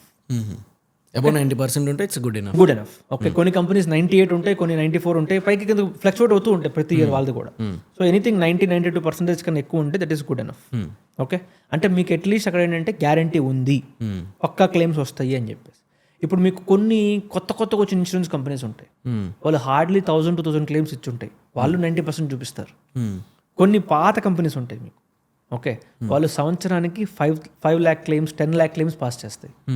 So మీరు 90% రేషియోని 10 lakh క్లెయిమ్స్ దగ్గర మేనేజ్ చేస్తున్నారు అంటే that's a very very different thing than 1000 claims దగ్గర ఇస్తున్నారని చెప్పేసి. ఓకే, సో ఓవరాల్ కంపెనీ ఎంత స్టేబుల్గా ఉంది, లేదా వాళ్ళు అసలు ఇయర్కి ఎన్ని క్లెయిమ్స్ పాస్ చేస్తున్నారు అది కూడా చూసుకోవడం ఇంపార్టెంట్. చెక్ చేసుకోవాలి. ఎందుకంటే మీరు ఒక ఇన్సూరెన్స్ పాలసీ తీసుకుంటే మీరు నెక్స్ట్ 20-30 years కోసం చూసుకుంటుంటారు కాబట్టి అంత మంచి కంపెనీ కాదా అని చెప్పి చూసుకోవాలి. Okay, so first claim settlement ratio. Second is network hospitals. Network hospitals ఎందుకు ఇంపార్టెంట్ అంటే అక్కడికి వెళ్ళి 5 lakhs ట్రీట్మెంట్ అయినా 10 lakhs ట్రీట్మెంట్ అయినా క్యాష్లెస్ విధానంగా మనం చేసేసుకోవచ్చు. ఎందుకంటే మన దగ్గర ఎవరి దగ్గర కూడా 10 lakhs లిక్విడ్ క్యాష్ ఉండదు ఇప్పుడు కావాలంటే. సో ఎంత పెద్ద నెట్వర్క్ ఉంటే అంత మంచిది. ప్లస్ మీరు ఉన్న ఏరియాలో చూసుకోండి. మీరు హైదరాబాద్లో ఉంటే ఓకే ఈ హాస్పిటల్స్ అన్ని కవర్ అవుతున్నాయా లేదా, మీరు వైజాగ్లో ఉంటే అక్కడ మీకు కావాల్సిన హాస్పిటల్స్ కవర్ అవుతున్నాయా లేదా. సో ప్రతి ఏ ఇన్సూరెన్స్ లో అండర్ ఏ హాస్పిటల్స్ ఉన్నాయో అది కూడా చెక్ చేసుకొని ప్లస్ మీరు యూజువల్గా ఎక్కడికి వెళ్తారు ట్రీట్మెంట్ కోసం, ఓకే ఆ సిటీలో మీకు తెలిసిన హాస్పిటల్స్ ఏవైతే ఉన్నాయో అది కవర్ అవుతున్నాయా లేదా అది చూసుకోండి. ఓకే, థర్డ్ మీ పాలసీలో మీకు ఎన్ని తక్కువ రెస్ట్రిక్షన్స్ ఉంటే మీకు అంత మంచిది. మీ ఫ్రెండ్ ఇంతాక అంత అమౌంట్ ఎందుకు పే చేయలేకపోయాడు, బికాజ్ ఆ ఇన్సూరెన్స్ పాలసీలో 20% కోపేమెంట్ ఉంది కాబట్టి. సో ఆ కోపేమెంట్ అనేది మీరు తీసుకోకూడదు. 10 lakhs క్లెయిమ్ వచ్చినప్పుడు 2 లక్షలు మీ పాకెట్ నుంచి కట్టమంటారు. ఓకే, సో మీకు అది ఉండకూడదు అసలు ఎక్కడ కూడా. తర్వాత రూమ్ రెంట్ రెస్ట్రిక్షన్ అని చెప్పి ఉంటుంది. ఓకే, సో మీరు ఇప్పుడు రూమ్ రెంట్ ఏముంది అనుకుంటారు. ఓకే, సో సేమ్ మీరు ఇప్పుడు ఎట్లాగైతే హోటల్కి వెళ్ళినప్పుడు there is a deluxe room, there is a suite room, 2 ప్రైజులు డిఫరెన్స్ ఉన్నట్టు రేపు మీరు హాస్పిటల్కి వెళ్ళినప్పుడు కూడా మీ దగ్గర రకరకాల రూమ్స్ దొరుకుతాయి. ఓకే, సో మీరు అదే కదా నా దగ్గర ఇన్సూరెన్స్ ఉంది కదా నేను సూట్ రూమ్లోకి వెళ్ళిపోతాను అని వెళ్తే ఇన్సూరెన్స్ కంపెనీస్ ఏం చేస్తాయి, మీ పాలసీ డాక్యుమెంట్లో రూమ్ రెంట్ మీద ఒక రెస్ట్రిక్షన్ పెట్టుంటాయి. 1% of your sum insured. So 5 lakhs కవర్లో 1% అంటే ఎంత, 5,000 రూపీస్. 5,000 అయితే బయట మంచి హోటల్ వస్తుంది అనుకుంటాం, బట్ అదే మీరు అపోలోలోకి వెళ్తే 5,000 రూపీస్లో ఒక చిన్న నార్మల్ రూమ్ కూడా రాదు. సరే మీరు అడ్మిట్ అయినప్పుడు ఆ రూమ్ రెంట్ లెట్స్ 10,000 రూపీస్ అనుకోండి. ఓకే, మీరు మొత్తం చేసుకుని బయటకు వచ్చేస్తారు. తర్వాత చూస్తే ఇన్సూరెన్స్ కంపెనీ ఓన్లీ 50% పే చేసి ఉంటుంది. ఎందుకు, ఎందుకంటే మీ దాంట్లో 5,000 రూపీస్ దగ్గర రెస్ట్రిక్షన్ ఉంది. మీరున్న రూమ్ ఎంత కేటగిరీ ఇది, డబల్ ఉంది కాబట్టి. So 10,000లో half 50,000. సో మీకు అయిన హాస్పిటల్ బిల్లో 50% మేము పే చేస్తామంటారు. సో అందుకే అసలు మీరు రూమ్ రెంట్ రెస్ట్రిక్షన్ లేకుండా తీసుకుంటే మీ దగ్గర చాయిస్ ఉంటుంది. మీకు సూట్ రూమ్ కావాలా, డిలక్స్ రూమ్ కావాలా, ఏ రూమ్ కావాలో అది మీరు చూసుకోవచ్చు అక్కడ హాస్పిటల్కి వెళ్ళిన తర్వాత. ఓకే, తర్వాత అన్నిటికన్నా ఇంపార్టెంట్ ఏంటంటే కన్జ్యూమబుల్స్ కవరేజ్ అంటారు. ఓకే, సో మీకు ఇప్పుడు సర్జరీ జరిగినప్పుడు డాక్టర్స్ చాలా కాటన్ సిరింజెస్ తర్వాత గ్లౌస్ ఇవన్నీ వాడతారు. ఇవి ఇన్సూరెన్స్ కంపెనీస్ మేము కవర్ చేయమంటే సో వీటి బిల్లు మనం ఎంత వస్తుందిలే అనుకుంటాం. బట్ ఒక సర్జరీ అయిన తర్వాత 7 to 15% ఆఫ్ ద కాస్ట్ ఈ కన్జ్యూమబుల్ ఈ కన్జ్యూమబుల్స్లో అయిపోతాయి. ఓకే. సో ఒక 3 లక్షల రూపాయల సర్జరీ అయితే 15% అంటే 30,000-40,000 రూపీస్ అక్కడే వెళ్ళిపోతాయి. సో ఈ కన్జ్యూమబుల్స్ కవర్ అనేది కొన్ని పాలసీస్లో బై డిఫాల్ట్గా ఇచ్చేస్తున్నారు ఈ మధ్య. లేకపోతే కొంతమంది ఏమంటారంటే ఒక 700 రూపీస్ ఎక్స్ట్రా పే చేస్తే ఇస్తామంటే. సో మీరు పర్చేస్ చేసేటప్పుడు ఇది ఉందా లేదా పక్కా చూసుకోవాలి. ఒక నార్మల్ యూజర్కి ఇప్పుడు ఫస్ట్ థింగ్ ఇప్పుడు కన్జ్యూమబుల్స్ అంటే ఏంటో మీరు ఎక్స్ప్లెయిన్ చేస్తే కానీ నాకు అర్థం కాలేదు. ఒక నార్మల్ యూజర్కి ఇన్ని రిస్ట్రిక్షన్స్, ఇన్ని క్లాజెస్, ఇన్ని డీటెయిల్స్ ఎలా తెలుస్తాయి అసలు? అంటే లైక్ తీసుకున్నప్పుడు వాళ్ళు మొత్తం 32 పేజెస్ 50. అందుకనే ఇన్సూరెన్స్ మనం కొనలేరు. ఓకే. ఎందుకంటే మీ ఇప్పుడు వేరే ఏ ప్రోడక్ట్ కొనాలన్నా కూడా చాలా ఈజీ క్లియర్గా అన్నీ అర్థమవుతుంది. ఇన్సూరెన్స్లో మీకు అర్థం కాదు. అందుకే మీకు ఎప్పుడు ఏంటంటే మీకు కరెక్ట్ అడ్వైస్ ఇచ్చే వాళ్ళ దగ్గర మీరు వెళ్ళి మాట్లాడి కనుక్కుంటే వాళ్ళన్నీ మీకు ఎక్స్ప్లెయిన్ చేస్తారు. ఎలా ఉన్నాయి, ఏం లేవు, ఏం కవర్ చేయాలి, ఏం కవర్ చేయకూడదు అని చెప్పి. సో ఇప్పుడు డిటో మోడలే బిజినెస్ మోడల్ అది కదా? యా. అంటే లైక్ అసలు మీరు ఎగ్జాక్ట్లీ ఏం చేస్తారు? సో మేము మెయిన్గా చేసేది ఏంటంటే insurance advisory. Okay. And with no spamming. Okay. So ఎవరికి మీకు మా వెబ్సైట్లో ఒకసారి వచ్చి మీరు మాట్లాడిన తర్వాత మిమ్మల్ని మళ్ళీ ఇంకెవరు డిస్టర్బ్ చేయరు. మీకు కావాలి అంటే మళ్ళీ వచ్చి మీరు మాట్లాడుకోవచ్చు. ఓకే. ఇండియాలో we're probably the only company who is not spamming customers. Nice. Okay. Next మేము ఇచ్చే ఇన్సూరెన్స్ అడ్వైస్ ఏంటి అంటే ఇప్పుడు మా దగ్గర ఉన్న ఎంప్లాయీస్కి ఎవరికి సేల్స్ టార్గెట్స్ ఉండవు. ఈ నెల మీరు 4 పాలసీలు అమ్ముతారా, 15 పాలసీలు అమ్ముతారా, 20 పాలసీలు అమ్ముతారా అన్న టార్గెట్ లేదు. ఎందుకంటే మనం ఎప్పుడైతే టార్గెట్స్ పెడతామో జనాలు ఒక 10 రూపాయలు సంపాదించాలి అనే ఉద్దేశంతో ఏదో తప్పు ఇన్ఫర్మేషన్ ఇస్తారు, లేకపోతే మీకు డయాబెటీస్ ఉంటే డిస్క్లోజ్ చేయకుండా పర్లేదని చెప్పేస్తారు. రేపు క్లెయిమ్కి వెళ్ళినప్పుడు మీకే ఇబ్బంది పడతారు. అవును. ఓకే. సో మేము ఏంటంటే ఎక్కడ కూడా మనకు అసలు మిస్ సెల్లింగ్ వద్దు. అందుకని మా టీంలో ఎవరికి సేల్స్ టార్గెట్ ఉండవు. సో మీరు ఇక్కడ మాట్లాడేటప్పుడు మోస్ట్ ఆఫ్ ద కాన్వర్జేషన్ మీకు ఎలా ఉంటుందంటే మీకు ఎక్స్ప్లెయిన్ చేయడానికి ఉంటుంది, మీకు అమ్మడానికి ఉండదు. ఓకే. సో ఇది ఒక కామన్ సేయింగ్ అనమాట. In India insurance is sold not bought. అంటే మీకు ఎవరో వచ్చి అమ్మేసి వెళ్ళిపోతారు, మీ అంతా మీరు కొనరు. మేము డిట్టోతో సపరేట్ చేద్దాం అనుకుంటుంది ఏంటి అంటే మీకు కావాల్సిన ఇన్ఫర్మేషన్ మొత్తం మేము ఇస్తాను, తర్వాత డెసిషన్ మీది. మీరు మా దగ్గరే కొనుక్కుంటారా, మా దగ్గర వచ్చి కొనుక్కోండి. మా దగ్గర కాదు బయట కొనుక్కుంటారా, మీరు బయటకు వెళ్ళి కొనుక్కోండి, అది మీ ఇష్టం. సో ఈ సెగ్మెంట్లో ఏదైతే ఎడ్యుకేషన్ లేదో మీరు అది ప్రొవైడ్ చేస్తున్నారు ఆడియన్స్కి. Main education. అండ్ రేపు క్లెయిమ్స్కి వెళ్ళినప్పుడు కూడా మీకు ఇబ్బంది రాకుండా దానికి ఇవాళ నుంచి సేఫ్ గార్డ్ చేసుకోవాలి. అదే ఎట్లా? By clearly disclosing all the correct things. Proposal ఫామ్లో మనకు అన్ని అసలు ఏం డిస్క్లోజ్ చేయాలి, ఏం డిస్క్లోజ్ చేయకూడదు, ఇవన్నీ కూడా మా అడ్వైజర్స్ చెప్తారు క్లియర్గా. ఓకే. మీరు నా లింక్ ఏదైనా షేర్ చేయండి, నేను కింద పెడతాను. సో ఎవరైనా ఆడియన్స్ ఇంట్రెస్ట్ ఉంది అని అంటే ఇలాంటి స్పామ్ ఫ్రీకి ఏదైనా ట్రై చేస్తారు. అండ్ ఇఫ్ యూ సీ యూఎస్లో నా వెళ్ళిన ఫ్రెండ్స్ ఎవరికి అడిగినా ఇక్కడ ఇన్సూరెన్స్ కామన్ రా, ఇన్సూరెన్స్ తీసుకొని అంటే అవ్వదు, మన వీసాలో అంత ఇంక్లూడ్ అయిపోయి ఉంటుంది అంటారు. బట్ మన ఇండియాలో అలా కామన్ లేదు. ఇక్కడ ఎందుకు డిఫరెన్స్ వల్ల అక్కడ కామన్ ఉంది ఇన్సూరెన్స్ అంటే లైక్ కామన్ అంటే మ్యాండేటరీ, ఇక్కడ మ్యాండేటరీ ఆప్షన్ లేదు. మీకు ఎందుకు మ్యాండేటరీ లేదంటే మన దగ్గర ముందు జనాల దగ్గర అంత డబ్బులు కూడా ఉండాలి కదా. మీరు ఇప్పుడు ఒక లేబరర్ తీసుకొచ్చి మీరు ఇన్సూరెన్స్ మ్యాండేటరీ అంటే చేయడం కష్టం. ఓకే. సో అందుకని గవర్నమెంట్ ఇంకా మన దగ్గర మ్యాండేట్ చేయాలి. గవర్నమెంటే వాళ్ళంతా వాళ్ళు ఇన్సూరెన్స్ ఇద్దామని ట్రై చేస్తున్నారు. మీకు ఆరోగ్యశ్రీ కానివ్వండి, ఆయుష్మాన్ భారత్ కానీ. కాకపోతే గవర్నమెంట్ ఎంతసేపటికి ఏంటంటే ఆ బాటమ్ ఆఫ్ ద పిరమిడ్లో ఉన్న వాళ్ళకి ట్రై చేస్తున్నారు. టాప్ ఆఫ్ ద పిరమిడ్లో వాళ్ళ దగ్గర చాలా డబ్బులు ఉన్నాయి కాబట్టి వాళ్ళకి అసలు ఇన్సూరెన్స్ లేకపోయినా ఇబ్బంది ఏం లేదు. ఇప్పుడు ఓకే, ఇప్పుడు సచిన్ తెండూల్కర్, అమితాబ్ బచ్చన్ వాళ్ళకి అక్కర్లేదు అసలు ఇన్సూరెన్స్. వాళ్ళు కూడా ఇన్సూరెన్స్ తీసుకుంటారు, బట్ స్టిల్ వాళ్ళకి ఏంటంటే పేపర్ వర్క్ టైం వేస్ట్. వాళ్ళ దగ్గర ఉన్న డబ్బులతో అసలు వాళ్ళకి తేడా ఏం రాదు. 10 లక్షలు ఏముంది వాళ్ళకి.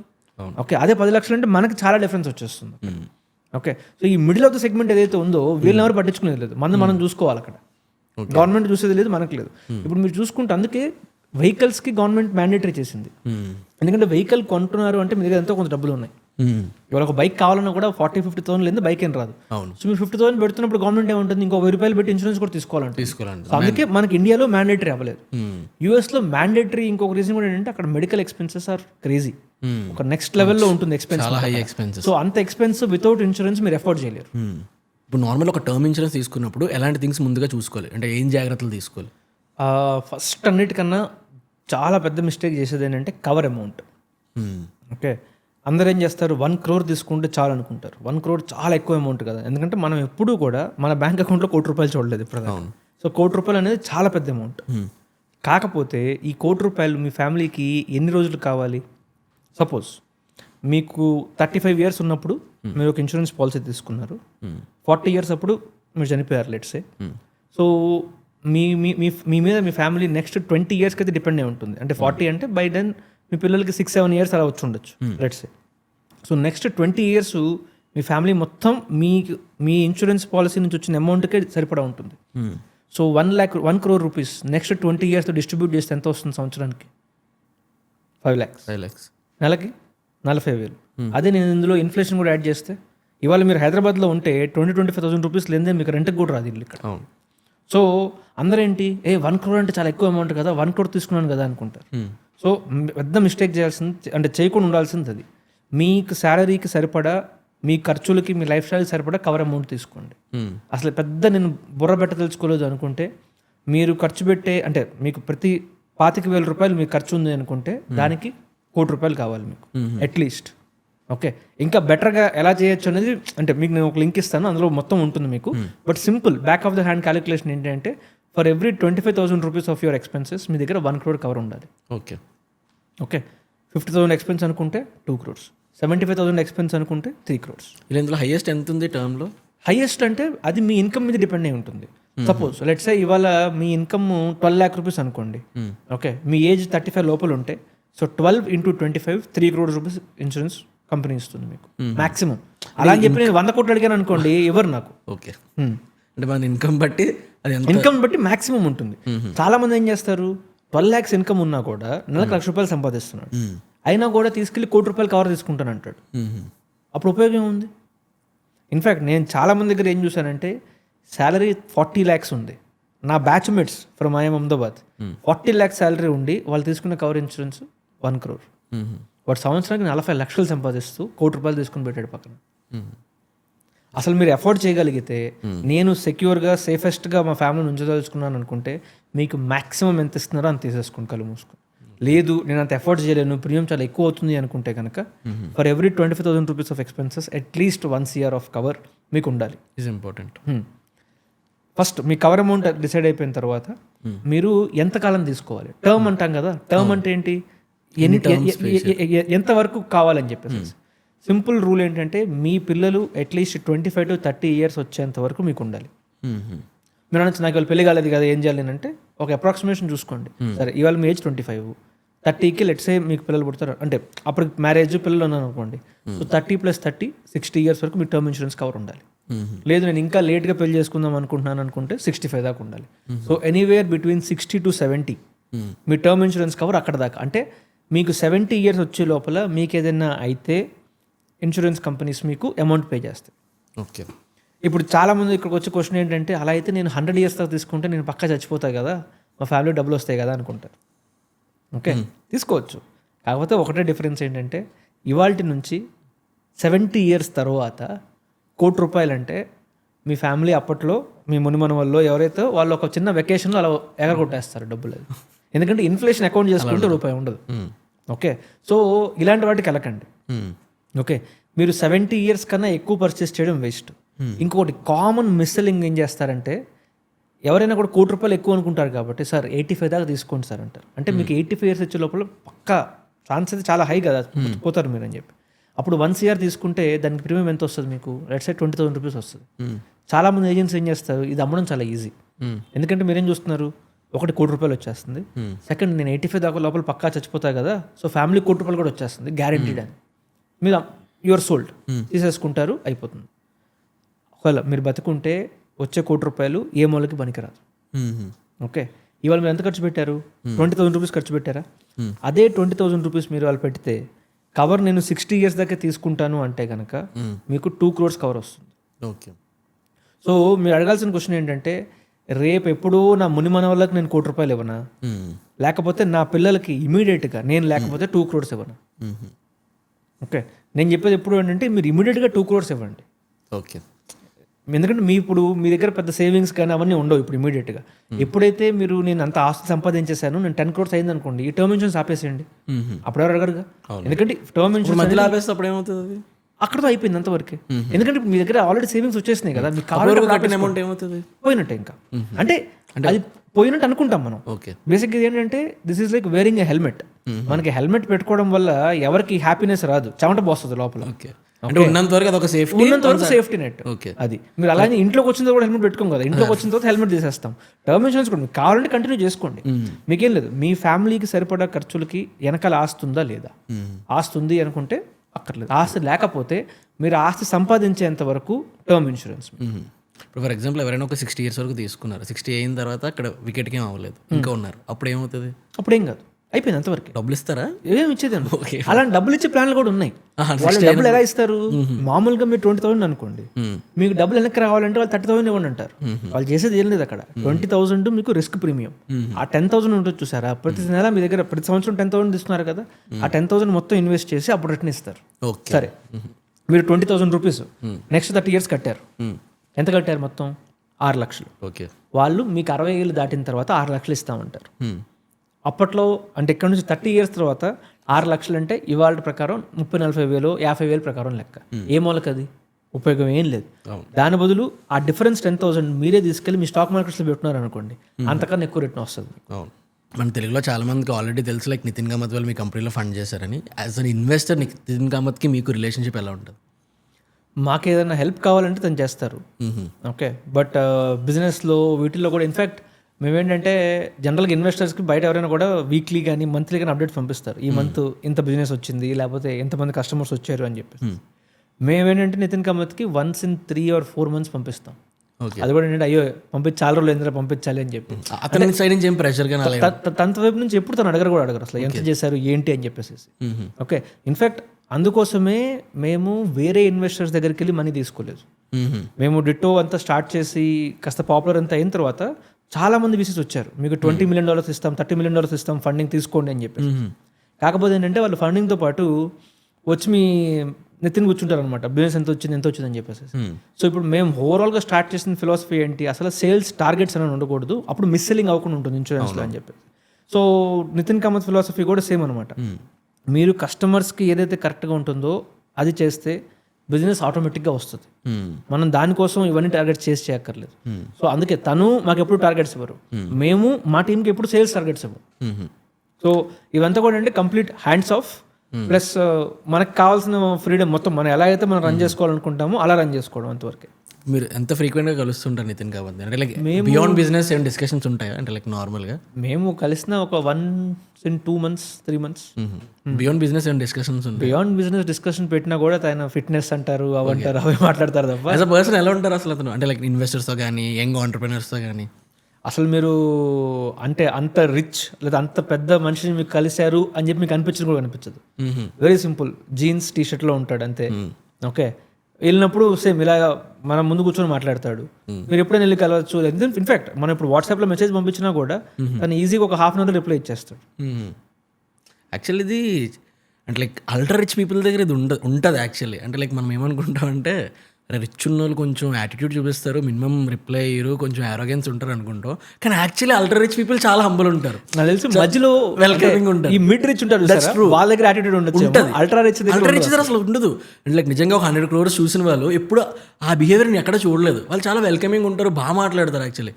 బట్ నార్మల్గా హ్యూమన్స్కి, జనరల్ పీపుల్కి రిచ్ ఉన్న వాళ్ళ పర్స్పెక్టివ్ ఏంటంటే వీళ్ళు కొంచెం యాటిట్యూడ్ ఉంటుంది, నార్మల్ పీపుల్తో అసలు మాట్లాడరు అనుకుంటారు. బట్ యాక్చువల్లీ వాళ్ళ ఇంటికి వెళ్ళినప్పుడు వాళ్ళతో ఉన్నప్పుడు మనకు అసలు మర్చిపోతాం, అంటే లైక్ వీళ్ళు ఇంత రిచ్ వాళ్ళు మనకి ఎంత వెల్కమింగ్ ఉన్నారని. సో నిఖిల్ కామత్ గారిని ఎప్పుడైనా కలిసారా? నిఖిల్ కామత్ నేను ఒకసారి కలిసాను. ఓకే. సో యాజ్ అ బ్రదర్స్గా మీరు వీళ్ళు బెంగళూరు నుంచి క్లోజ్గా చూసారు, మీకు వాళ్ళ investors. As an investor, as an entrepreneur వాళ్ళ దగ్గర నుంచి మీరు ఏం లెర్నింగ్స్ నేర్చుకున్నారు వాళ్ళ దగ్గర నుంచి? మేము నేర్చుకుంది అయితే మెయిన్గా మనం లాంగ్ టర్మ్ దాని మీద ఎక్కువ ఫోకస్ చేయాలి. ప్లస్ ఏంటంటే మన వాల్యూస్, మన ఫిలాసఫీ అనేది మనం చాలా స్ట్రిక్ట్గా ఉంచుకోవాలి, స్టిక్ అయి ఉండాలి దానికి. ఓకే, ఇప్పుడు మేము వాళ్ళ దగ్గర చూసింది కూడా అంతే. జరోదా వాళ్ళు ఎంతసేపటికి కస్టమర్స్కి మీరు ఇలా ట్రేడ్ చేయొద్దు, అలా ట్రేడ్ చేయొద్దనే చెప్తారు తప్ప మీరు ట్రేడింగ్ చేయండి ఇంకా అని చెప్పి చెప్పరు. ఓకే, ఈవెన్ అతను కూడా చాలాసార్లు పాడ్కాస్ట్లో మనీ కోసం ట్రేడింగ్లోకి వస్తున్నాం అంటే రావద్దని చెప్తారు, క్లియర్గా చెప్తారు. ఓకే, సో మేము నేర్చుకున్నది ఏంటంటే మనకి కస్టమర్స్కి అంటే అవసరమైన ఏదైతే ఉందో అది చేయడం అన్నిటికన్నా ఇంపార్టెంట్. సో ఇన్ఫ్యాక్ట్ ఇప్పుడు మా దగ్గరికి చాలామంది వస్తారు, ఏంటి నాకు నెక్స్ట్ మంత్ సర్జరీ ఉంది, నేను తీసుకుంటాను, ఇన్సూరెన్స్ కంపెనీ ఓపెన్ పర్లేదు, నేను తర్వాత చూసుకుంటాను అంటారు. ఓకే, మేము చెప్తాం మీరు కట్టిన 30,000 రూపీస్ వేస్ట్. ఓకే, సో మీకు ఈ సర్జరీలో ఏదో కవర్ అవుతుంది అని చెప్పి తీసుకోకండి. వాళ్ళు నాకు 30,000 రూపీస్ ఇస్తారు, నేను దాని నుంచి ఎంతో కొంత నేను సంపాదిస్తాను, నాది అయిపోయింది కదా పని. బట్ నేను అక్కడ యాక్చువల్గా కస్టమర్కి మంచి అడ్వైస్ ఇవ్వట్లేదు. ఓకే, ఇన్ఫ్యాక్ట్ మనకి ఇన్సూరెన్స్లో మీరు పోర్టింగ్ అని చెప్పి ఒకటి చేయొచ్చు. మీ పాత పాలసీలో చాలా బ్యాడ్ టర్మ్స్ అండ్ కండిషన్స్ ఉంటే మీరు కొత్త పాలసీలోకి వెళ్ళిపోవచ్చు. మీరు బయట ఏ ఇన్సూరెన్స్ అగ్రిగేటర్ దగ్గరికైనా వెళ్ళండి, ఇవాళ నా దగ్గర ఈ పాలసీ ఉంది అంటే, సార్ ఇందులో ఆ ఫీచర్ లేదుగా, ఈ ఫీచర్ లేదుగా అని చెప్పి కొత్త పాలసీ అంటగడతారు. మేమేం చేస్తాము, మీ పాలసీ చూసాం, నేను ఇంత చెప్పాను కదా మీ కండిషన్స్, రూమ్ రెంట్ లిమిట్ ఉండకూడదు, కోపేమెంట్ ఉండకూడదు, మంచి నెట్వర్క్ ఉండాలి, మంచి క్లెయిమ్స్ ఉండాలి. ఈ క్రైటీరియా ఫిట్ అయింది అంటే మేము క్లియర్గా చెప్తాం. మీకు ఇక్కడ నుంచి వేరే దగ్గరికి వెళ్ళడం వల్ల పెద్దగా వచ్చే ఉపయోగం లేదు. మీకు ఇప్పటిదాకా ఏదైనా బ్యాడ్ ఎక్స్పీరియన్స్ ఉంటే చెప్పండి, లేదు అంటే మీరు కంటిన్యూ అయిపోండి మీ ఓల్డ్ పాలసీ, అది ఏ కంపెనీ నుంచైనా కానివ్వండి, అది కంటిన్యూ అయిపోండి అని చెప్పి. సో దీనివల్ల నాకు రూపాయి వచ్చేది లేదు. ఇన్ఫ్యాక్ట్ మా అడ్వైజర్ మాట్లాడినప్పుడు వాళ్ళకి ఒక 1 hour టైం వేస్ట్, ఎందుకంటే బిజినెస్ ఏం రావట్లేదు కదా. బట్ ఇదేంటంటే ఇది మనం కస్టమర్స్కి మనం చేయాల్సిన కరెక్ట్ విధానం. అదే లాంగ్ టర్మ్లో మనం వీటి మీద ఫోకస్ చేయాలి. అప్పుడు ఆటోమేటిక్గా అదే మనకు వస్తుంది అనమాట. ఏదో షార్ట్ టర్మ్లో నేను ఒక 10 రూపీస్ సంపాదించేస్తాను కదా అని చెప్పి కూర్చున్నాం అనుకోండి, ఒక 1 year తర్వాత మనం బొక్కబార్లో పడతాం కింద. సో వాళ్ళ దగ్గర ఫోకస్ ఎప్పుడు కూడా అంతే, ఓన్లీ లాంగ్ టర్మ్, లేకపోతే కస్టమర్స్కి ఏదైతే ఇంపార్టెంట్ ఉందో అది చేయడం వరకు అంతవరకు. ఇప్పుడు ఇందాకంతా మీతో రూమ్లో మాట్లాడేటప్పుడు మీ స్టోరీ విన్నాను. లైక్ మీరు కంప్లీట్లీ చిన్నప్పటి నుంచి బ్రైట్ స్టూడెంట్, ఐఐటి హైదరాబాద్ అలా అర్థమైంది. ఇప్పుడు మీ ఓవరాల్ ఆంటర్ప్రినర్షిప్ జర్నీలో మీరు ఏమైనా నేర్చుకున్న బెస్ట్ లైఫ్ లెసన్స్ కానీ లైఫ్ లెర్నింగ్స్ కానీ? బెస్ట్ లెర్నింగ్స్ ఏమైనా 3 చెప్పండి. ఏమైనా 3? అబ్బో ఒకటే అనుకుంటే 3 ఇంకా మీరు డిఫికల్టీ పెంచారు. 1 అంటే మీ గోల్ కానీ మీరు అనుకున్నది కానీ మీకు చాలా క్లియర్గా ఉండాలి ముందు నుంచే. ఓకే, అంటే ఇప్పుడు మేము కాలేజీలో స్టార్ట్ చేసినప్పుడు మేము అనుకుంది మనం ఫినాన్స్ సింప్లిఫై చేయాలి. ఓకే, ఇప్పుడు దాంట్లో మధ్యలో చాలా మీకు హర్డిల్స్ ఇవన్నీ వస్తూ ఉంటాయి. ఓకే, అంటే అట్లీస్ట్ నేను చూసేది ఏంటంటే, నేను ఇప్పుడు ఒక పర్టికులర్ టార్గెట్ ఒక పర్టికులర్ టైం వరకు పెట్టుకుంటే ఓకే అప్పటికల్లా మనం చూసుకోవాలి వెరీ క్లియర్గా. సో మేము క్లియర్గా పెట్టుకుంది ఏంటంటే 2 years we're going to give in to this. So జనాలు చాలామంది మనం ఏం చేస్తామంటే కొత్త ఐడియా వస్తుంది, అది కొత్త ఏదో చేద్దాం అనుకుంటాం, ఒక 1 month చేస్తాము, తర్వాత వదిలేస్తాం, మనం కంటిన్యూ అవ్వం. ఓకే, సో అన్నిటికన్నా ఇంపార్టెంట్ ఏంటంటే మనకి మీరు ఏదైనా పెద్ద విషయం చేయదలుచుకుంటే టైం పడుతుంది. So you need to give enough time and enough efforts. Okay, second, నేను ఇవాళ ఎంటర్ప్రినర్షిప్ ఇక్కడ దాకా ఎందుకు చేయగలిగాను అంటే, ఒకటి నాకు ఐఎం అహ్మదాబాద్ దగ్గర నుంచి కాలేజ్ సపోర్ట్ ఉంది. వాళ్ళు ఫస్ట్ 2 years మాకు ప్రతి మంత్ స్టైపెండ్ ఇచ్చేవాళ్ళు, మేము ఇలా స్టార్టప్లో కొంత డిఫరెంట్గా ఏదో చేస్తున్నాం కదా అని చెప్పేసి. ఓకే, సెకండ్, మా బ్రదర్ ఆల్రెడీ అక్కడ సౌత్ కొరియాలో వర్క్ చేస్తున్నాడు కాబట్టి తన దగ్గర సేవింగ్స్ ఉండడం వల్ల నేను అంటే ఎనీ అడిషనల్ ఎక్స్పెన్స్ వస్తున్నప్పుడు నేను ఆలోచించాల్సిన అవసరం రాలేదు. సో మీరు ఏదైనా కొత్తగా స్టార్ట్ చేద్దాము అనుకుంటే కనుక సింపుల్ ఫార్ములా ఏంటంటే, మీకు నెక్స్ట్ 2 years వరకు మీ ఖర్చులు సరిపడా డబ్బులు పెట్టుకోండి. లేదు మీ బ్రదర్ ఉన్నారు, మీ ఫాదర్ సపోర్ట్ చేస్తున్నారు అనుకుంటే చూసుకోండి. బట్ కొత్తది ఏదైనా స్టార్ట్ చేశారు అంటే మీకు అట్లీస్ట్ ఒక 1 to 2 years పడుతుంది. అదేంటి, ఒక మంచి స్టేజ్కి వచ్చేంత సేమ్. మీరు ఛానల్ స్టార్ట్ చేశారు, ఫస్ట్ రోజు నుంచే మీకు lakhs of views రావు కదా, మీకు బిల్డ్ చేసుకొని ఒక స్టేజ్కి రావడానికి వస్తుంది. సో మీకు ఏంటంటే ఎర్లీగా గివ్ అప్ ఇవ్వకూడదు. మోస్ట్ ఆఫ్ ద ఎంటర్ప్రినర్స్ ఎర్లీగా వదిలేసేది ఎందుకు అంటే ఫైనాన్షియల్ ప్రాబ్లమ్స్ వల్ల. మీకు అలాంటి ఫైనాన్షియల్ ప్రాబ్లమ్స్ ఉన్నాయి అనుకుంటే ఒక 2 years వర్క్ చేయండి, ఇంకా సేవింగ్స్ పెంచుకోండి, అప్పుడే వెళ్ళండి. ఎందుకంటే బిజినెస్లోకి వచ్చే ప్రాబ్లమ్స్ మీకు ఇప్పుడు వస్తూనే ఉంటాయి. ఓకే, అలా అని చెప్పి నేను ఇల్లు నడవాలి లేకపోతే అది కావాలి ఇది కావాలి అనుకుంటే కుదరదు. ఆ ఫైనాన్షియల్లీ ముందు సెట్ చేసుకోండి, అప్పుడు ఎంటర్ప్రినర్షిప్లోకి రండి. లైక్ ఈ మొత్తం ఓవరాల్ ఆంటర్ప్రినర్షిప్ జర్నీలో లైక్ ఏదైనా ఒక రిగ్రెట్ ఉంది అని అలా ఏమైనా ఉందా? రిగ్రెట్ అంటే నేను యాక్చువల్గా అంత ఈజీగా రిగ్రెట్ అవ్వను. అంటే మనం ముందే మనం లోపలికి వెళ్తున్నప్పుడే అన్ని ఎక్స్పెక్టేషన్స్ సెట్ చేసుకొని వెళ్ళాలి. ఓకే, ప్లస్ ఇప్పుడు ఒకటి చేసిన తర్వాత అయ్యో ఇలా అయిపోయింది అని చెప్పి మనం రిగ్రెట్ అవ్వకుండా కూర్చుంటే మనం ముందుకు వెళ్ళలేం మళ్ళీ. Okay, you accept it and you move forward. Yes, nice.